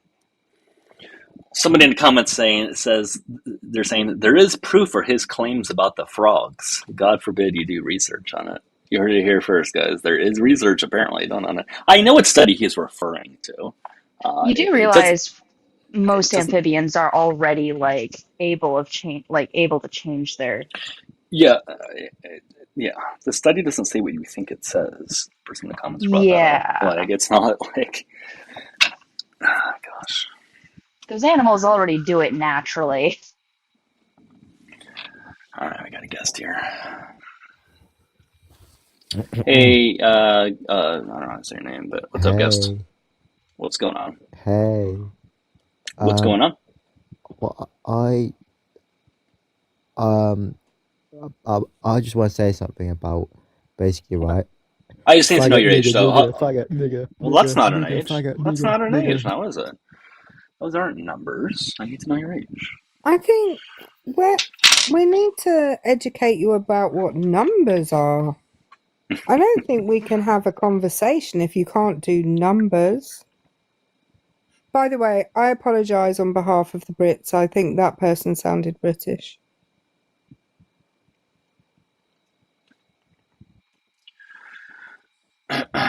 Yeah, I mean, just the way he entered the conversation, I knew it was going to be something stupid.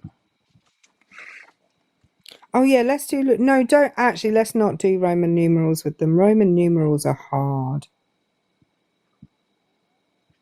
I just do Roman numerals because it's biology, and so I know up to like 7 because biology.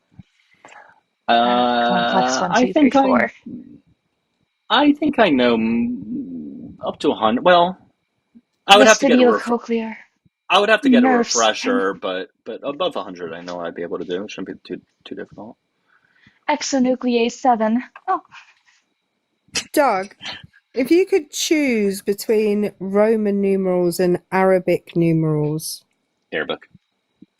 I'd go Arabic every time. Oh yeah, I don't want to have to learn something new. I just always forget the order. That's the thing. Like I always forget because you know what I mean. Like if the 1 is after the V, that's 6, right? But if the 1 is before the V, isn't that 4? I forget. Yeah, IV is 4. It's I, IV, V, VI, VII, VIII, IX, X, XI, etc. Sounds like you're speaking in numerals. I had to teach Roman numerals when I used to teach maths. Right-handed nucleotide excision repair involves REC-J and exonuclease 10. Yeah, anybody can call in from the tube. The numbers there in the comments. Just call on in. Okay. Morrigan said I can try to count to 5 in Welsh. I don't know. I only know about 4 Welsh words. So I know diolch, which is thank you. I know cwtch, which is hug. I know Oh, what else? I know Poppity Ping, which is microwave. And I only know that because of The Apprentice. That's Cariad. Yeah, I have a friend called Cariad actually. It's not. That's what they said on The Apprentice. You mean I've been duped?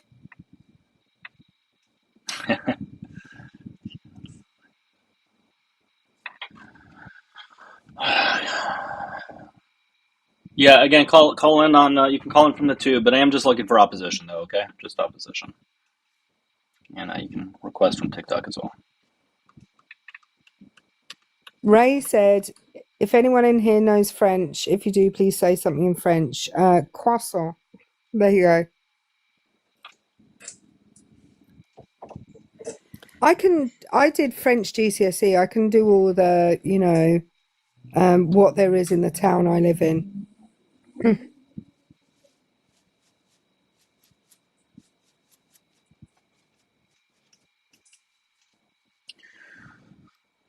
Je parle français. Have you guys seen Men in the High Castle? I'm watching that right. Well, I'm rewatching. I've watched the first couple of seasons, I think. Oh, you didn't make it to the last one? No, it's got Rufus Sewell plays one of the main characters, doesn't he? Yeah, I didn't know who he was prior to that. I've never seen him in anything else, but he is probably one of the best characters in the show, I would say. He's British, mate.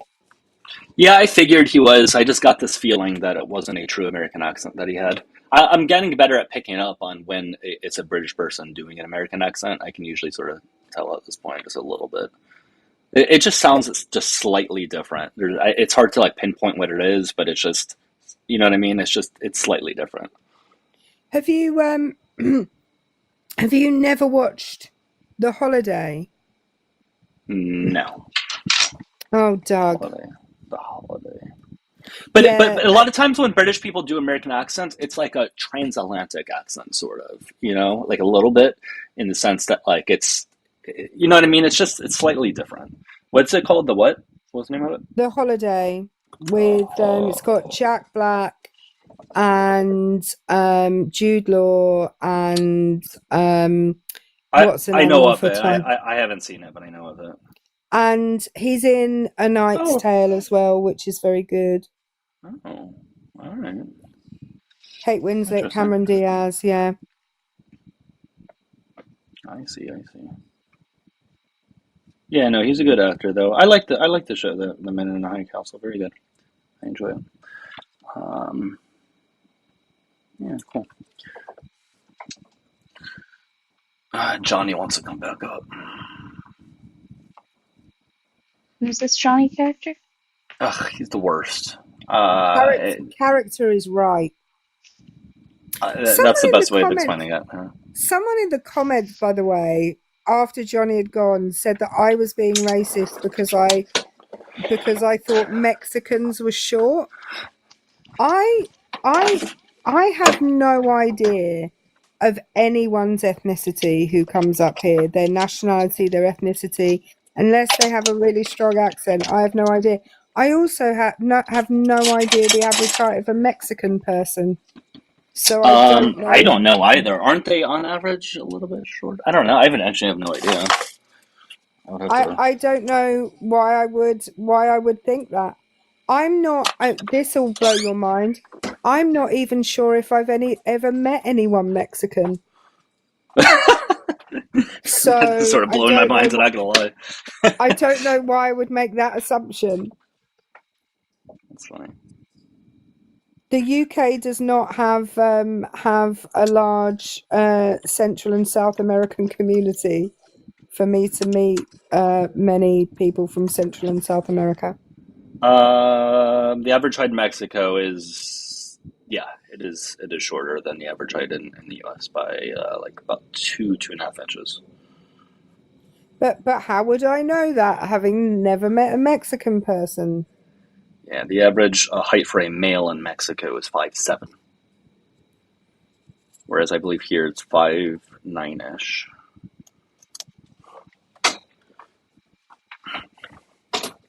They don't like rain.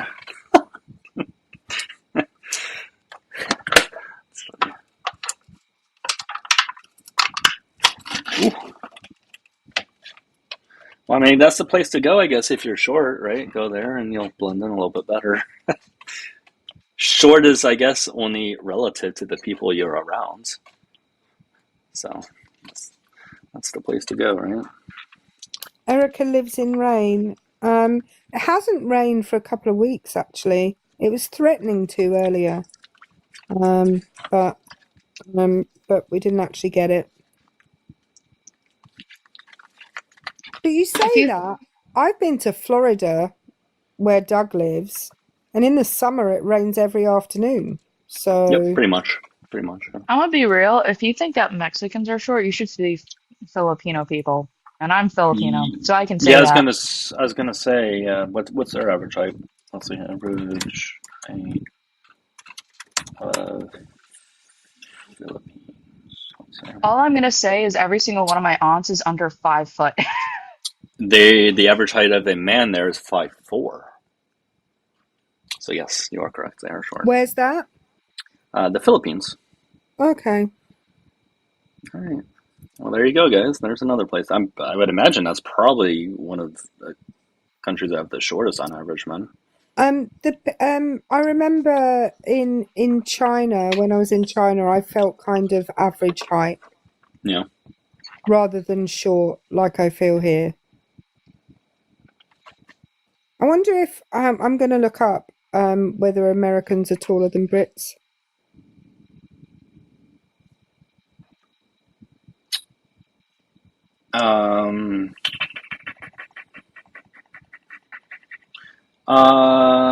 One second. I might need to make a quick phone call. Yeah, ours is 5'9" to 5'10", so very slightly taller than the United States. 5'9.5", shall we say? Hey, I need to make a phone call. So if you guys just want to talk amongst yourselves for a quick second, or not, it might be a minute or two. I won't. Make sure you mute yourself, Doug. I don't want to hear your booty calls. Okay. It's not a booty call. It's a work thing. Hold on. Okay. All right. Let me put you guys on mute. Yeah, Rokai, you can come up and talk. That's fine.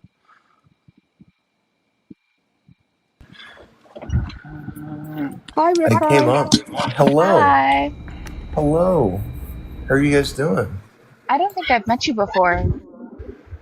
I've been around a bunch, but I don't think I've actually legitimately met you, if that makes sense. Well, it's nice to be introduced to you. What is your, I guess, friendly expertise on here? Oh, he ran. Oh, sorry. No, I'm a law student.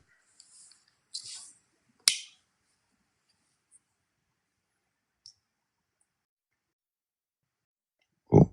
How is law? I'm in a biomed, so I have no idea what any kind of law book looks like. Have you ever seen a first or second edition copy of really old biological textbooks? Really outdated language and all that stuff? Yeah. It is that, except with legal stuff. For most of the things I have to read, there's some more recent stuff, but they're just, most law textbooks are 800 to 1,000 pages of just the most arcane, dumb language. That sounds like pain. It is a little bit.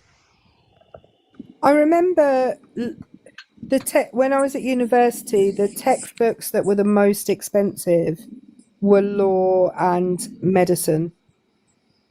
They were the most expensive textbooks. That makes sense. And snitch, I could never do biomedical stuff. It is way over my head. I would never. A lot of law students try to say that law school is harder. I don't agree. It is significantly harder to get a degree in the sciences. I think it's just... be surprised. It's not as difficult as a lot of people make it out to be. I'm currently in grad school for it. Once you find your niche, as long as you have your niche stuff, it's like low key. I'm not gonna lie, like my master's degree, aside from like the time management stuff, kind of easier than undergrad, to be totally honest with you. That's fair.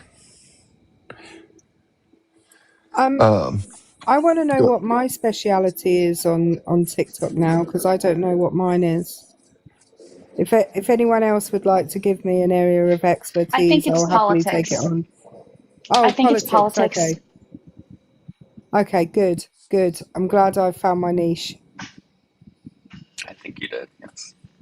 Like, if you want to understand it this way, once you get into the higher grounds of biological sciences, because once you understand the foundation, it's like you're taking a single case study and then extrapolating on that from like, let's say like law stuff, because I have like a very rudimentary understanding of what goes on in law. But when it comes to science, it's like taking variations of the same case study and just repeating it over and over again. And that's what it's like when you like specialize into a specific field inside of biomed. Interesting. I mean, I guess that makes sense. It's similar with law. I mean, we don't. A law degree is a generalized degree, right? We learn a lot about a lot of things, but once you actually get into practice, we cite the same cases, or will cite for me, the same cases, just applied to different facts over and over and over again. Yeah, I pretty much have my paper pile on repeat for the same biomed studies for the field that I'm in. It takes a while to develop that repertoire of like studies and research. 100%. It's the same in law.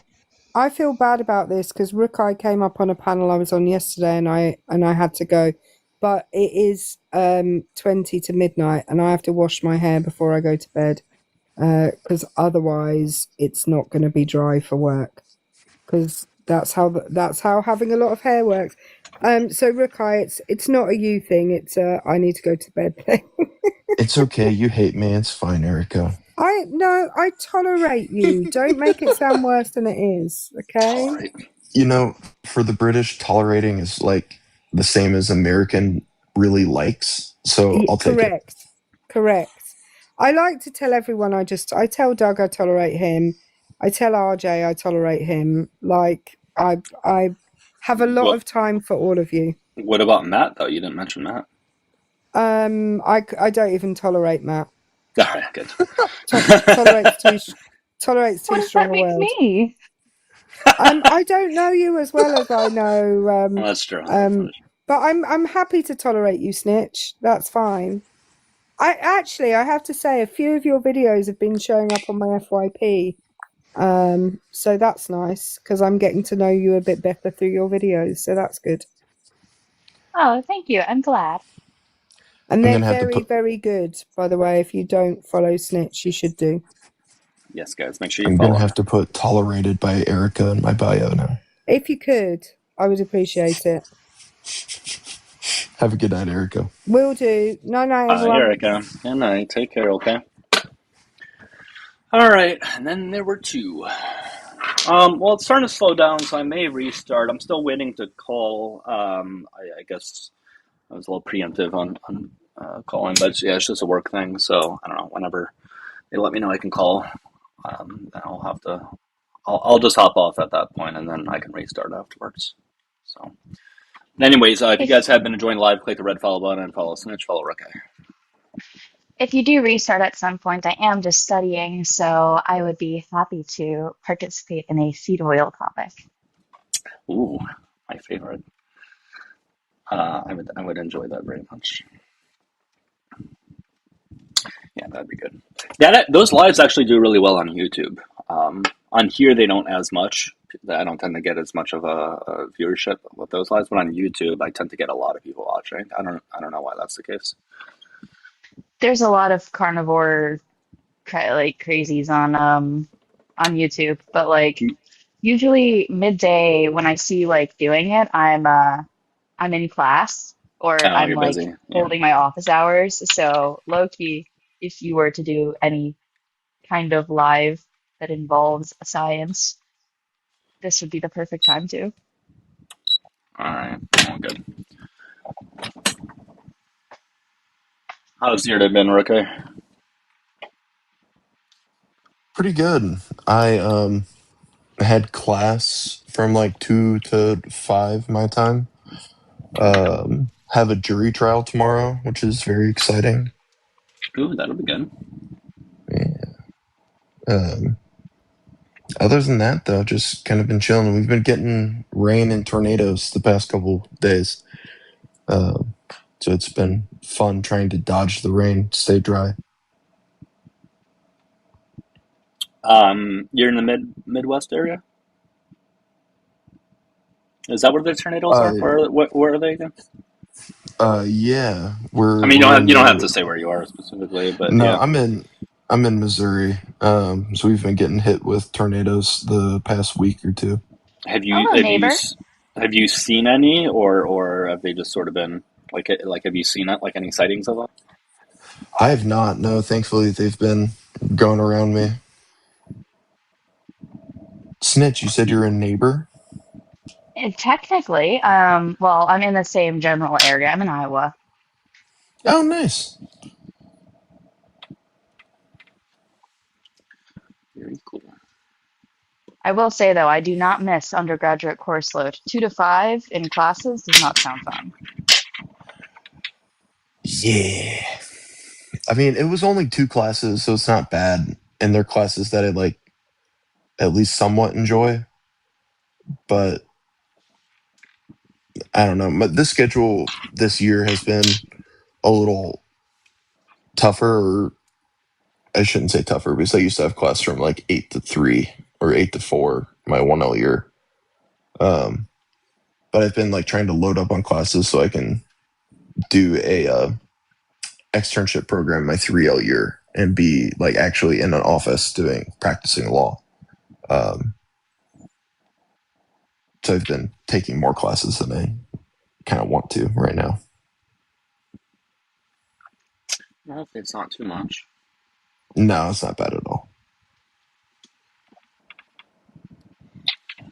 God, what's taking this so long for them to say I can call? Jesus Christ. Hurry up.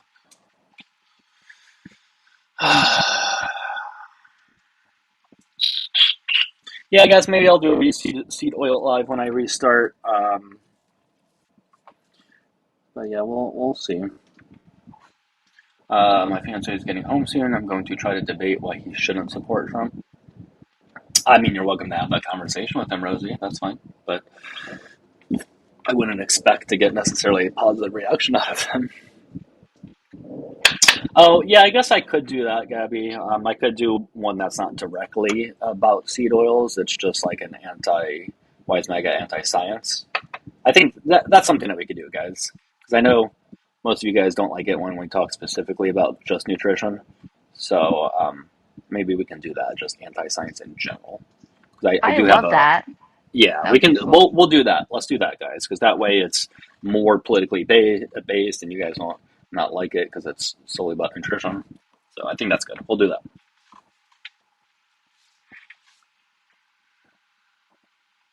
Well, Scott, you can come on up. I don't know what you mean by irrelevant. Apparently not irrelevant enough if you're voting for someone who doesn't feel that way.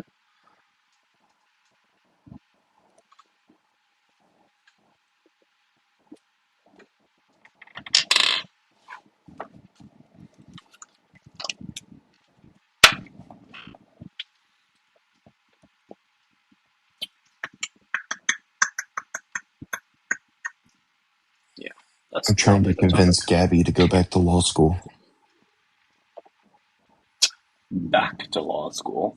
Or to law school, I should say. I mean, if she has an interest in it, why not? I'm trying to get on jury over here.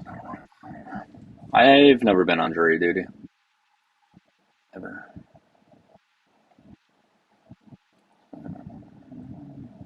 Hey guys, again, if you're joining live, click the red follow button on the top left. If you're watching on the tube, make sure you subscribe. Again, I'll restart shortly. I'm just waiting to make a phone call, and then I'll switch topics a little bit. God, it's taking fucking forever. It's been 12 minutes since.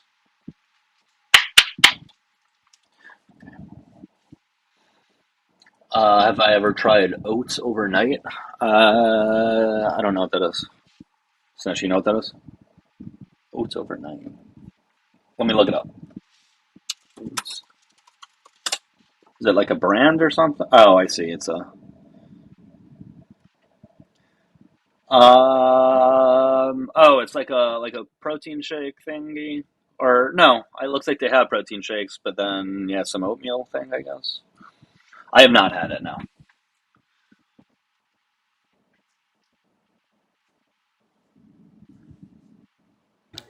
Overnight oats are so incredibly mid. There's only like 1 or 3 good flavors, and then the rest of them taste literally like blended up puke. I'm sorry. Really, it's that bad? Is it the texture or the flavor that you don't like? No, the strawberry banana genuinely tastes horrible. It tastes like somebody blended up somebody's puke who threw up some like smoothie. Mm-hmm. And then threw it into a package with some oatmeal. That's genuinely what the strawberry banana tastes like.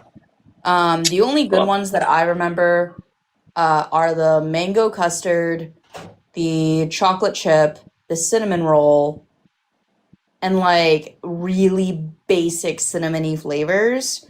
The ones that are chocolate taste like grass or taste like literal... It either tastes like soy protein powder with light chocolate flavoring and a sprinkle of sea salt mixed up with somebody's dehydrated puke powder. Like that's how that is how I'm.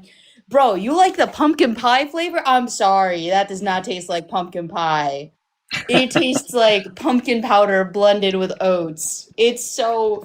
Because they don't put artificial sweeteners in it, so it doesn't taste sweet at all. What do they have in it then? What's the They sweetener? literally... It's just like cane sugar, but they put in like the minimum amount. Yeah. It's so bad. You mentioned soy protein. What was the protein? It was casein protein. I had one time. And why is it so thick and disgusting? Casein protein. I like casein for baking. I only use casein for baking. Okay, for baking, but there was one time I made a protein shake out of it, and it felt like I was drinking like mud. Yeah, that's because casein is a thicker protein. It's like the structural thing in milk. So if you've ever had like full fat milk and it's like very creamy, casein is one of the reasons why it's very creamy. If you've ever had like skim milk, usually casein kind of comes along with it because it's a giant ass protein. But that's what also gives it the viscosity. So because casein is what gives milk its viscosity, when you like isolate it and you like make it... Exactly. That makes sense. I only use it for baking, never use it for a drink. I learned my lesson, believe me. Mr. Pruss, hello.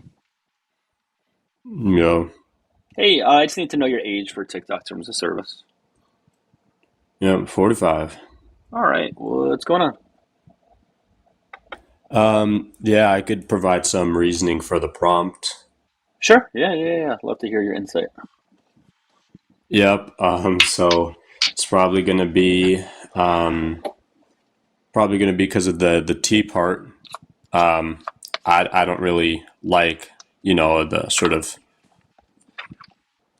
of like, push that's being done for accepting those arguments and whatnot. I don't think that they're good. So yeah, I guess that'd be my main reason. What's not good? Like transgender people are not good? The group? What do you mean by that? Yeah, like the push for, I guess, society to accept T men as men or T woman as woman. Like the push for that. Like I think that there's not like good reasons for that. So yeah. So what's one of the reasons that you disagree with?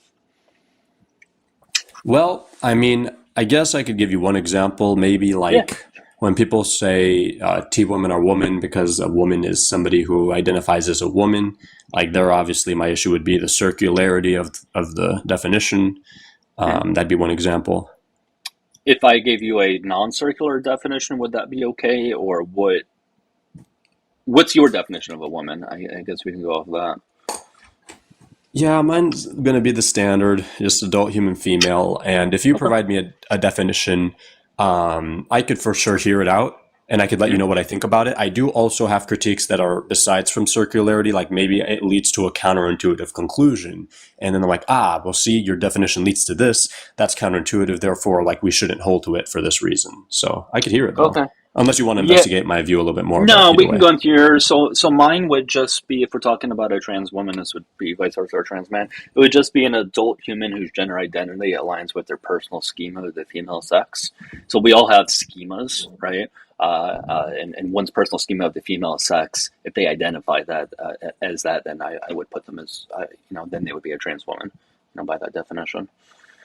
Okay, so their identity matches their internal schema of the female sex.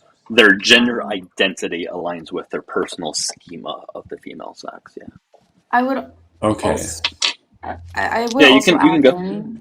Yeah, sure. Yeah, I would just want to add into this that when we're referring to like biological sex, we're solely referring to, at least when we're talking about the two main sexes in the human species, then we're going to be referring to what gamete or size gamete that they're producing, because the actual gene that is responsible for it is not the entire Y chromosome. So there are plenty of physiologically functioning females who have the genitalia of a female. They can produce large gametes like a female. They menstruate normally. They can have unassisted pregnancies without any medical interventions, but they have XY chromosomes because they're lacking the gene that allows them to produce male genitalia and small gametes. These are individuals who are actually pretty well documented in the literature in case series and case reports, because they are very interesting. But I think that it's a very important understanding that there are physiologically normal and healthy female individuals with XY chromosomes. And there are also many different variations that you can see in the literature. So I would just say that when we're talking about what makes someone male or female, we're just talking about what size gametes they're producing. Okay, I think I might agree with most of what you just said. And then to respond to the host point, I guess my contention would be here. Mm-hmm. You said about, so somebody whose gender identity aligns with it. Okay. Now, for somebody to have a gender identity, this requires, you agree it requires mental states, right? Like presumably you can't have an identity if you don't have mental states. And that relies on brain structure, yeah. Yeah. There's different mental states, and we actually can see based off of brain sex index that individuals who are transgender identify more with their identifying gender. So, for example, transgender women, so men who identify as women, or I don't like to say that, male individuals male individuals who identify as women societally, they have a brain sex index that is more in alignment with cisgender women or biologically female women. I agree with that too. That's not really where my critique is going. So the issue here is, you said yes, it does require brain states, and now we can narrow the scope. You agree that it requires certain types of brain states. For example, if there was to be somebody who just, they just experience the color blue, the phenomenology of the color blue, that's not a gender identity. That's just them experiencing the color blue, right? So when we're talking about the brain hey guys, states, I can make that phone call. So if you just want to talk to him okay. Yeah, I can go. You're for good. it. Yeah. Yeah. So when we're talking about brain states as it relates to gender identity, these things are not only influenced by our environment. So not only influenced by, like, let's say when we're talking about like seeing the color blue, are specific eye cones picking up on the signals that would allow us to perceive the color blue. Which can be variable. Sometimes you actually you mistakenly perceive the color blue based off of other colors around there, around like whatever is going on. And it's a way that our brains fake it out. But I digress. The idea of having a gender identity is not only determined by who you're around or your family or your your socio-cultural circle, it's also determined by hormones, which is a really it can influence not only physical features, so like gynecomastia, clitoral enlargement. If you're unfamiliar, that's so individuals who are bodybuilders who are Okay, females and they supplement with I get that, but testosterone. wait, respectfully, can you tell me if you agreed with my prior statement that a gender identity can't just be any brain states, because the phenomenology of the color blue is a first-person subjective experience, but it's not the right type of first-person subjective experience to qualify as a gender identity, correct? I don't see how the color, like perceiving the color blue, has anything to do with like your gender identity in society, because I view social constructs like gender to be an actual thing in society. Like the social construct of money is clearly in society and it's rooted in society. I'm not going to just sit around and say that it's fake. I'm just not saying that money is a biological prospect of human nature. Okay, I'll just try to do it this way. So I'm going to say a sentence, and you could just tell me if you think that the sentence is true or false, or you don't know, or you just think it's like unintelligible or injects a presupposition that you reject. So would you accept the sentence that experiencing the color blue, that's your only experience, is not sufficient for having a gender identity? I just don't see how this relates. Like, could you just provide your explanation of how seeing the color blue relates to having a gender identity? Like, it doesn't really make sense, because when we're talking about a gender identity, we're talking about how you fit in society as a whole, how you're viewed in society. It's not really about just the color blue. After I tell you the relevance of the question, then are you going to answer? If you can tell me the relevance of the question, then I can actually answer properly. Okay, how am I sure. supposed to answer your question when you don't imply any relevance? Sure. So, well, this was just going to be the first premise of it, which I'll give you the relevance. So since we're talking about brain states, if I could show that for you to have a gender identity, you need to have a proper set of mental states, meaning a cumulative case of mental states that are at least like somewhat sophisticated or abstract, right? They're not just simple mental states like I feel hungry, I see the color blue. It requires something beyond that. It requires maybe even like knowing what feminine or masculine is. It requires certain types of brain states. So if I prove that there exist people that are maybe very severely disabled who don't possess the sufficient or right types of brain states to have a gender identity, then I would show that there exist people who, under the host definition of woman, don't qualify as being a man or a woman, and I would say that that's a counterintuitive conclusion. Qualify as agender. Wait a minute, but he said that in order to be literally a gender identity.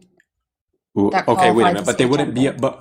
But wait, okay, so the critique would be, you could say that there's some other gender that's not man or woman, but I would say that we have somebody who intuitively most people believe are either men or woman, because you're just this disabled female that's in a wheelchair or whatever, and you have to be committed to the idea. That literally just demonstrates what I'm saying, that gender and sex are two separate things. I never negated that, but yeah, one is a social construct, one is a biological construct. Okay, well, aside from that, okay, now that I feel like I've grounded the relevance, because the point is that you answering this question can show whether your view or the host's view, because I don't know if you hold the same view as him, leads to a counterintuitive conclusion. And a counterintuitive conclusion is a reason, at least pro tanto, to reject the view. You would agree with that, right? No, I wouldn't, because you're speaking in you're literally speaking in overcomplicated language, you're trying to portray intelligibility in what you're saying right now, but you don't realize that literally what you're saying is just re-explaining what I said like 10 minutes ago, which is that biological sex and gender as it exists in society are two separate things. No, that's not a proper representation of my argument. If I wanted to say that, I would just say gender in biology. And give an argument for how they're the same. The point of this argument is it's like a reductio. It's a reductio, which is a valid mode of argument. Just give just literally explain how they're the same. Did I ever make the claim that they're the same? You're arguing against what we're saying, which is that gender identity as a social construct and biological sex are separate things. If Yeah, you and the agree way with that I'm that, then arguing just say against that it is you via then just say you reductio. agree. Just I say don't you agree. agree. I'm saying that there's a potential reductio to your view. Do you know what reductio means? Yes, reductio Okay, ad what is the absurdum, meaning definition? reducing to the absurd. You take a logical principle and you reduce it to the But absurd I'm to not. derive a How am I contradiction. reducing? How am I reducing two definitions to the absurd? No, When I'm they're literally reducing the it to the definition. absurd. I'm doing I'm the person that's deriving the reductio on your view, presumably. I'm doing the critique to you. You have to Everything you're understand. I'm saying real makes MAGA. no sense. I know Just what a reductio is. provide an I'm real actual MAGA. argument. Just A provide an reductio actual is a argument. valid mode of argumentation. A reductio is an No, it's indirect proof. not. You Oh do my realize No, it goodness. is Yes, it not. is. No, it's Excuse not. me? A Reductio reductio is ad not a valid absurdum type is of a argument? logical fallacy, my man. Yeah, that's Oh not an my argument. That's a God. logical fallacy. That's Doug, literally. save them, Doug. That's I like just Your got saying, back. teammates are yeah, I I just screaming. used got an ad back. I hominem just got against back. you. That's saying Doug, that. these people are telling That me is that reductio ad literally like absurdums are not saying. valid types of arguments. Sure. It That's is. literally like saying that I used an ad hominem against you, and therefore that's a proper No, form of that's a an logical argument. fallacy. Reductio ad So is. absurdum is literally a logical fallacy. No, it's not. Yes, it is. It's not. Okay. I mean, you're welcome to your incorrect opinion. Yeah, like honestly. So You can just look where it are we up. at? Where are we at with things? Okay, so I was saying that I was giving a critique to the review, and the type of argument that I was presenting is a reductio, which, Doug, I'm sure you know perfectly what a reductio is. So now they were saying that I'm like not providing an argument, but I was like I'm trying to derive some counterintuitive conclusion. It may not be like the way that you were referring to it is literally okay. So the issue with what you're talking about is I gave my definitions, my two definitions. You apparently have a problem with it, yet you also agree with it at the same time. But hold on. Wait a minute. I said that I agree that gender is a social construct, but that doesn't lead to the conclusion. Yes, that does it not does. lead to the conclusion. Hold on. No, Hold on. I want to address the reductio ad absurdum thing because, like, it can be a fallacy. It can be. It depends on how it's used, right? So, like, yes, it could be a form of an argument, but it could also be a fallacy. It depends on how it's used. So, Doug, would you agree that a reductio ad absurdum presented properly is more so classified as an argument rather than a fallacy? If it's done properly and it's not done out of the wrong context or it's not done appropriately or things like that, then yes, it could be used as an argument. But obviously, if it's done inappropriately, then it would be a fallacy. Sure, because maybe it could be like, maybe somebody tries to reductio you and by accident, they, instead of representing your principle, they misrepresent it, which in that case, it would be a straw man. So then your reductio turns into a straw man. Sure, I don't think that I've misrepresented any positions here, but let's just continue on with the, dialogue. Okay, so where were we? Okay, so yeah. So you were saying that gender is a social construct. Now, please provide me with evidence that biological sex, as we understand it as large and small gametes, is also a social construct. I'd love to see Wasn't my claim. Was not my claim. All I'm saying is that gender being a social construct does not inherently lead to the conclusion that trans women are women or vice versa, or a trans-inclusive view. It just doesn't lead to that conclusion. Yes, it does, because the idea of a man and woman are social constructs. They were generated by society, so we can identify as one or the other based off of how we internally see ourselves and how other people view us. Because that's what a social construct literally is. When money changes and like how much it's worth, that is due to society. That's not due to biology. So it is possible for money to change based off of what society views money as. Okay, respectfully, I don't want to press you on the inference because I don't want to sound like a Phil bro, so I'm not going to like push you to justify your claim that you just made, although it's false. But we could just move on. Money does change in value based off of how society I'm going to press you on it now. Makes it a social go ahead and press on. That's fine. Go ahead and press on. Okay, sure. You said that gender being a social construct literally leads to the conclusion of a trans-inclusive view or that trans women are women. Now, since you're saying that it does logically follow what valid rule of inference would that follow? The fact that the way society Or what inference would it follow? Yeah, the way that society views gender is the way that society and how you the way that you view yourself in society and the way that society views you are the variables that constitute gender identity in that sense. And so when we're talking about gender identity being a social construct in society, then the idea of what gender you are is determined by how you view yourself as well as how society views you. Okay, respectfully, that was not necessarily a rule of inference, a valid rule of inference, but I don't want to get stuck on the Philibro inference steps. I would prefer stick on substance because I feel like then we're going to be able to actually make some progress here. So the reason that I was critiquing this definition is because I was saying that in order for somebody to have a gender identity, that requires certain mental states that are like, maybe you could call them sophisticated, I guess. The point is that they have to be like beyond simple states like I feel hungry, I'm seeing the color blue, I exist. Like they need to be something beyond that. So I'm saying, what if we have somebody who is extremely disabled, unfortunately, that most people would say like, oh, this is a disabled woman, I feel so bad for her. But under your view, they would be agender. Agender? Yeah, but see, that to me seems very counterintuitive. Okay, somebody who can't even perceive themselves in society, they can perceive themselves as not having a gender. Okay, wait a minute. Or okay, let me ask you society this. could perceive themselves as not having a gender if it's logically possible for that individual to also have the societal features that are not necessarily understood to be either gender. So let me ask you something. Wait, if a man goes up to this disabled woman who's in a wheelchair and he commits a horrible act of violence upon her, do you think that in those websites where they talk about men on women's violence, they should classify it under men as women's violence or not? This woman doesn't even perceive herself as like I'm very. Yep, she's disabled. She unfortunately experiences things like I'm hungry, I need to pee, I exist, but she doesn't know anything about like gender. It's too sophisticated for her, unfortunately. Is this even a possible hypothetical? Yep, it is absolutely possible. It's nomologically possible. It's logically possible. It's like possible under like pretty much all modalities. She perceives herself to exist, but she can't determine what gender she is. Yep, logically possible. Absolutely. How is that logically possible that you can understand you exist, but you can't understand where you fit in society? Because it doesn't violate the second law of logic. It doesn't entail a contradiction, rather. That's the more formal way to say it. It doesn't entail a contradiction.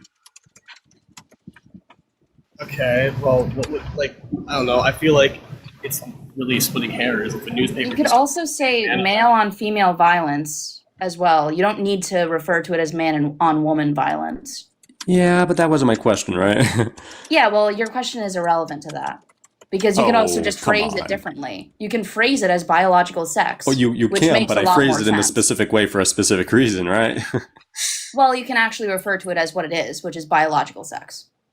Wait a minute. What it is under your semantics. Under my semantics, it is men on women's violence. And under most people, that's my point. I feel like most people... Which is more accurate.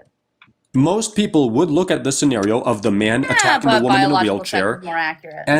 And most people would say, hey, this is, you know what, this counts as men on women's violence. This is a prime example of men taking advantage of women. And I would say that seems very, very intuitive. Or that could also be the case, but what's wrong with using male and female? You can, but in my view, it's both. And in your view, you have to reject one of those. You're appealing to majority. And I'm saying that you're literally committing the appeal to popularity fallacy.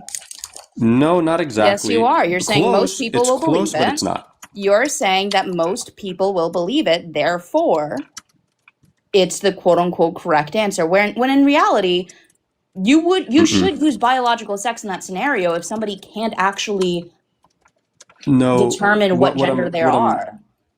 If they literally can't, and they can't even understand what a gender is in the first place, then we should just use biological sex. What's wrong with that? Sure, let me tell you. Or you can chime in whatever. Go ahead, man. Because my view on what I know, which the word know is an epistemic term. I'm sure we would all agree the word know is epistemic. My view in epistemology, I hold a specific view, which I'm not going to get into, but it says that you're justified in believing that things are the way that they seem, or you're justified in going with things that seem to be the case, or you're like your intuition sort of track. Phenomenal conservatism is not cherry picking. That's cherry picking. No. That is literally cherry No, it's not, picking. because You're only this going applies with to all what you know. seemings. You're literally just No, going this with what you know, not the broad spectrum of evidence. You're making this conclusion based off of an incomplete understanding of what gender and sex are. I'm going to say this once again. I don't want to necessarily sit here and a specific I'll gladly epistemology. call out every single fallacy you've made so far. Okay, well, the reason I don't want to is because I'm trying to be respectful, and with all due respect, most people don't study epistemology, so I don't want to sit here and talk about how my epistemology is not committing the cherry-picking fallacy. Because you're incomplete. If you want me to do you're it, not I'll do it. relying on a complete overview of the scientific evidence of what gender and sex are. You're You relying don't on have to, incomplete because evidence. That's literally what cherry picking is. And then on top of that, you're relying on the ad populum fallacy, which is basically saying that, because the majority of people who aren't educated on science believe this, then therefore it's true. the reason it's not cherry picking is because phenomenal conservatism states that if it seems to be the case, then you have some justification for that seeming. And in this hypothetical, where I'm considering all of the relevant things, I'm considering all of the details, it really does seem to be the case that this is men on women's excuse me. You could say male on female violence. What's wrong with saying? I'm considering what's that wrong too, with but I'm relying on also biological sex. Notice how I can say it is male on female violence, but it's also men on women's violence. It seems to be the case that that's very intuitive to say. And now yet your that woman worldview can't say that. And yet that woman doesn't even have the mental capacity to identify Yep, as a that's woman. not a problem on my view. Why? That's not a problem in your worldview, but it's your It is for worldview you. based on incomplete evidence, which is basically combining the idea of gender identity and sex together when that's not what they are. Also, All right, hold on. Let Corey chime in. He's been waiting to go. For a little bit. Fair. It's not problematic in our worldview, anyways, because we don't consign every human being to one of two genders.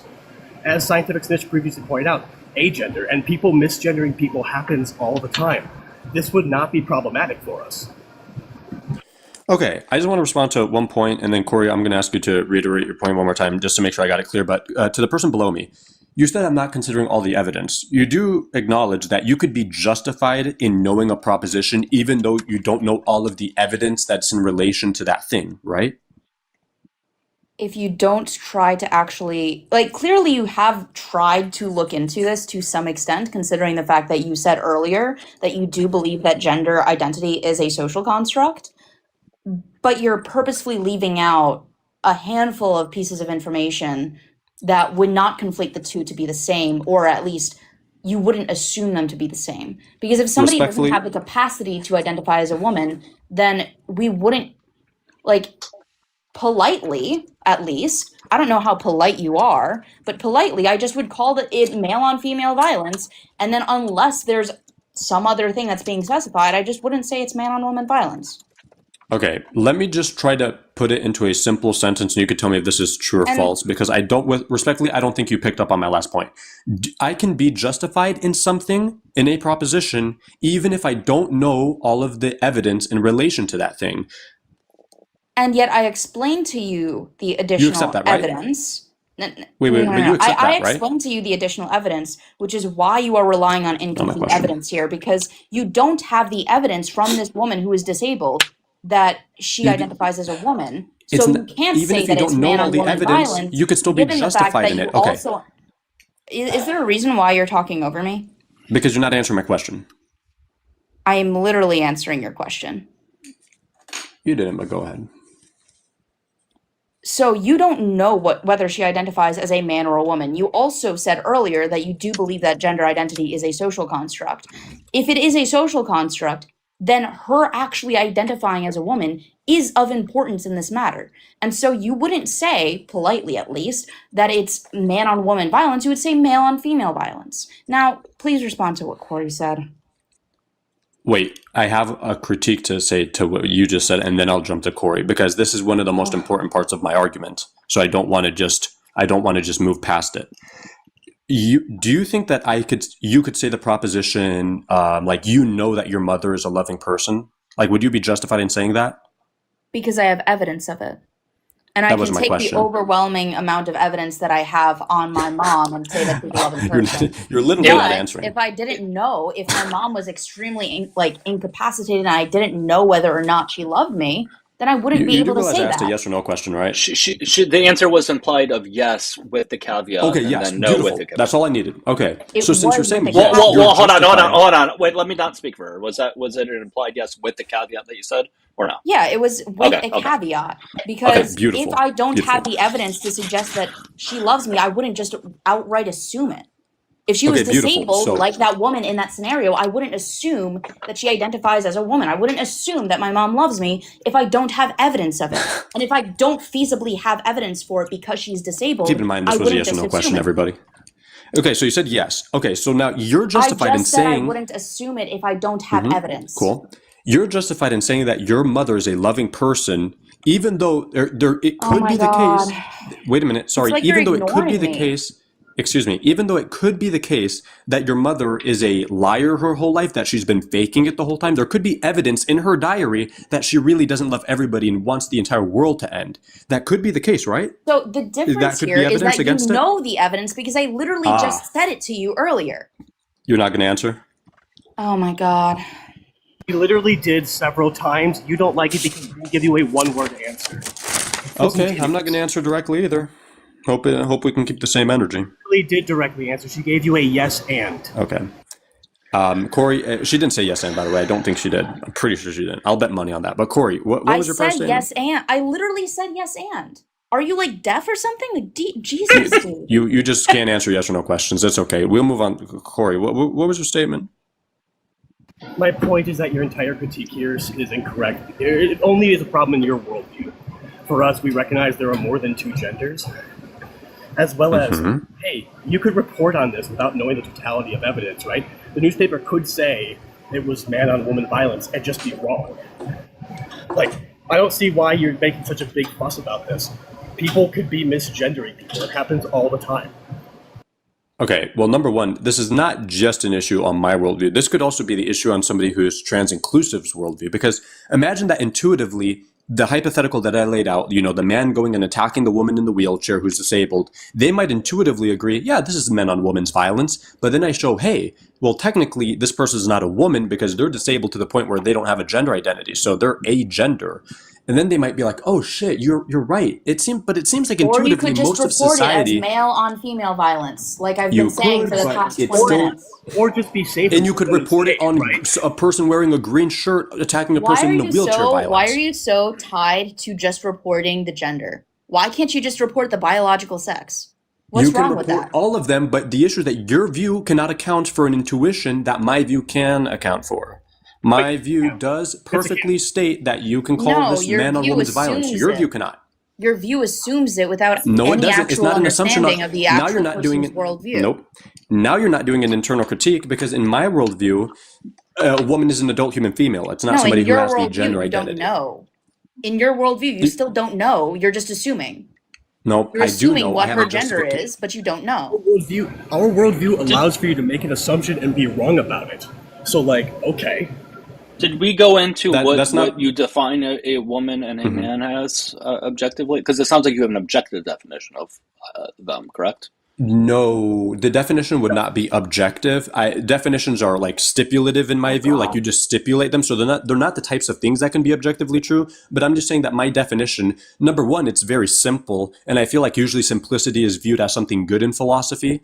And then number two, my definition also doesn't lead to some of the counterintuitive conclusions that I feel like your guys' definition might lead into, which we may just have a sort of like a different of intuitions. And maybe you guys think, hey, this doesn't lead to a counterintuitive conclusion. But I'm saying for me personally, yes, it does lead to a counterintuitive conclusion. And I think that for most people, it would lead to a counterintuitive conclusion. So it is subjective then, your definition of a woman? Yes, what was it again? It is. It's just a standard. It's just adult human female. So the subjective part of it would be the adult part, since an adult. I mean, I would say. Subjective, or I'm just trying to get clarification. No, you're good. Well, like what would be subjective in it is the fact that, like, in order for that definition to exist. Hold on, though. Somebody paid to kick you, so. Thank God. Let's have a W for Gabby there in the comments, guys. That's Gabby with 1 B. Okay. That was so painful. You need to take Peabody, I'll look right now. Thanks for letting me know. But Gabby, thank you so much. It says, if it's so boring, what does this have to do with why there's bias against the community? Thank you so much, Gabby. I really, really appreciate you. Yeah, Peabody, let me take a look. Sorry, I'm just looking at it now. I apologize.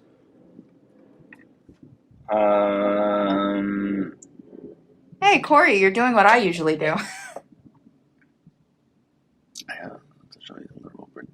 I hate it. How do people? I didn't know. So I didn't know this about him. Yeah, sorry, I'm just reading. Can I read this out loud? Millie, are you? I assume you're fine if I read it out loud. So it says, you may already know, but Mr. Pruss is well known. I don't know who he is. He's not a Trump supporter, apparently. There's screenshots to show that he is a liberal who pretends to be a Trump supporter so he can debate AB and trans issues, hiding behind the guise of morality just to get a W. I've never seen him around. I absolutely take your word for it, because Millie, I know you're in these spaces quite a bit, so I've never seen him before. But that makes it shittier. That makes it shittier though if you're just arguing, pretending to. That just makes it worse, I would say. In my opinion, I would say it does. Also, just to mention, his definition of a woman being an adult female, you would have to assume that the subjective part is the adult part, which is kind of screwed up, because female is the biological part. And if we're talking about that specifically, that's not, you can't say, oh yeah, it's gonna just be completely both. They can be intertwined, but they're not both. I don't understand why people do that. But anyways, if you guys can tap and share, that would be great. Yeah, I guess we could restart, because I did say that we would. So I would like to do an anti-science topic, guys. How MAGA is anti-science. So I feel like that could be a pretty good topic.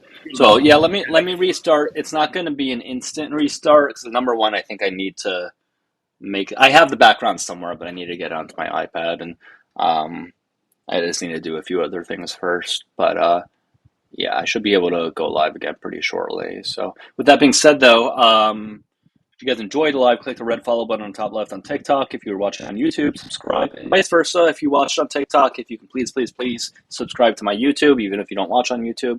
That's Dougielifts. The link is in bio. Corey and Snitch, make sure you guys follow them. Do you have any last words, guys? Nope. Okay. Never skip cardio. I always skip it. Yeah, Snitch, if you want, did you take a listen to the things I sent in WhatsApp? If not, no rush by any means. But if you want to get back to me and then I can respond, whatever, no rush on that. That's fine. I'll take a listen while you're getting things changed out. Perfect. Okay, sounds good. Alrighty, guys. Appreciate everybody watching. Thank you so much for the Cash App, Venmo, gifts. Really means a lot. Even if you weren't able to do that, simply watching and liking the live, all that stuff helps tons. Yeah, let me bring you down, Snitch. But yeah, you're welcome to come up when I do the other live. Okay. Make sure you guys give her a follow. Okay. And everybody on YouTube, again, subscribe. I'll see you guys all in a little bit. Take care and see ya.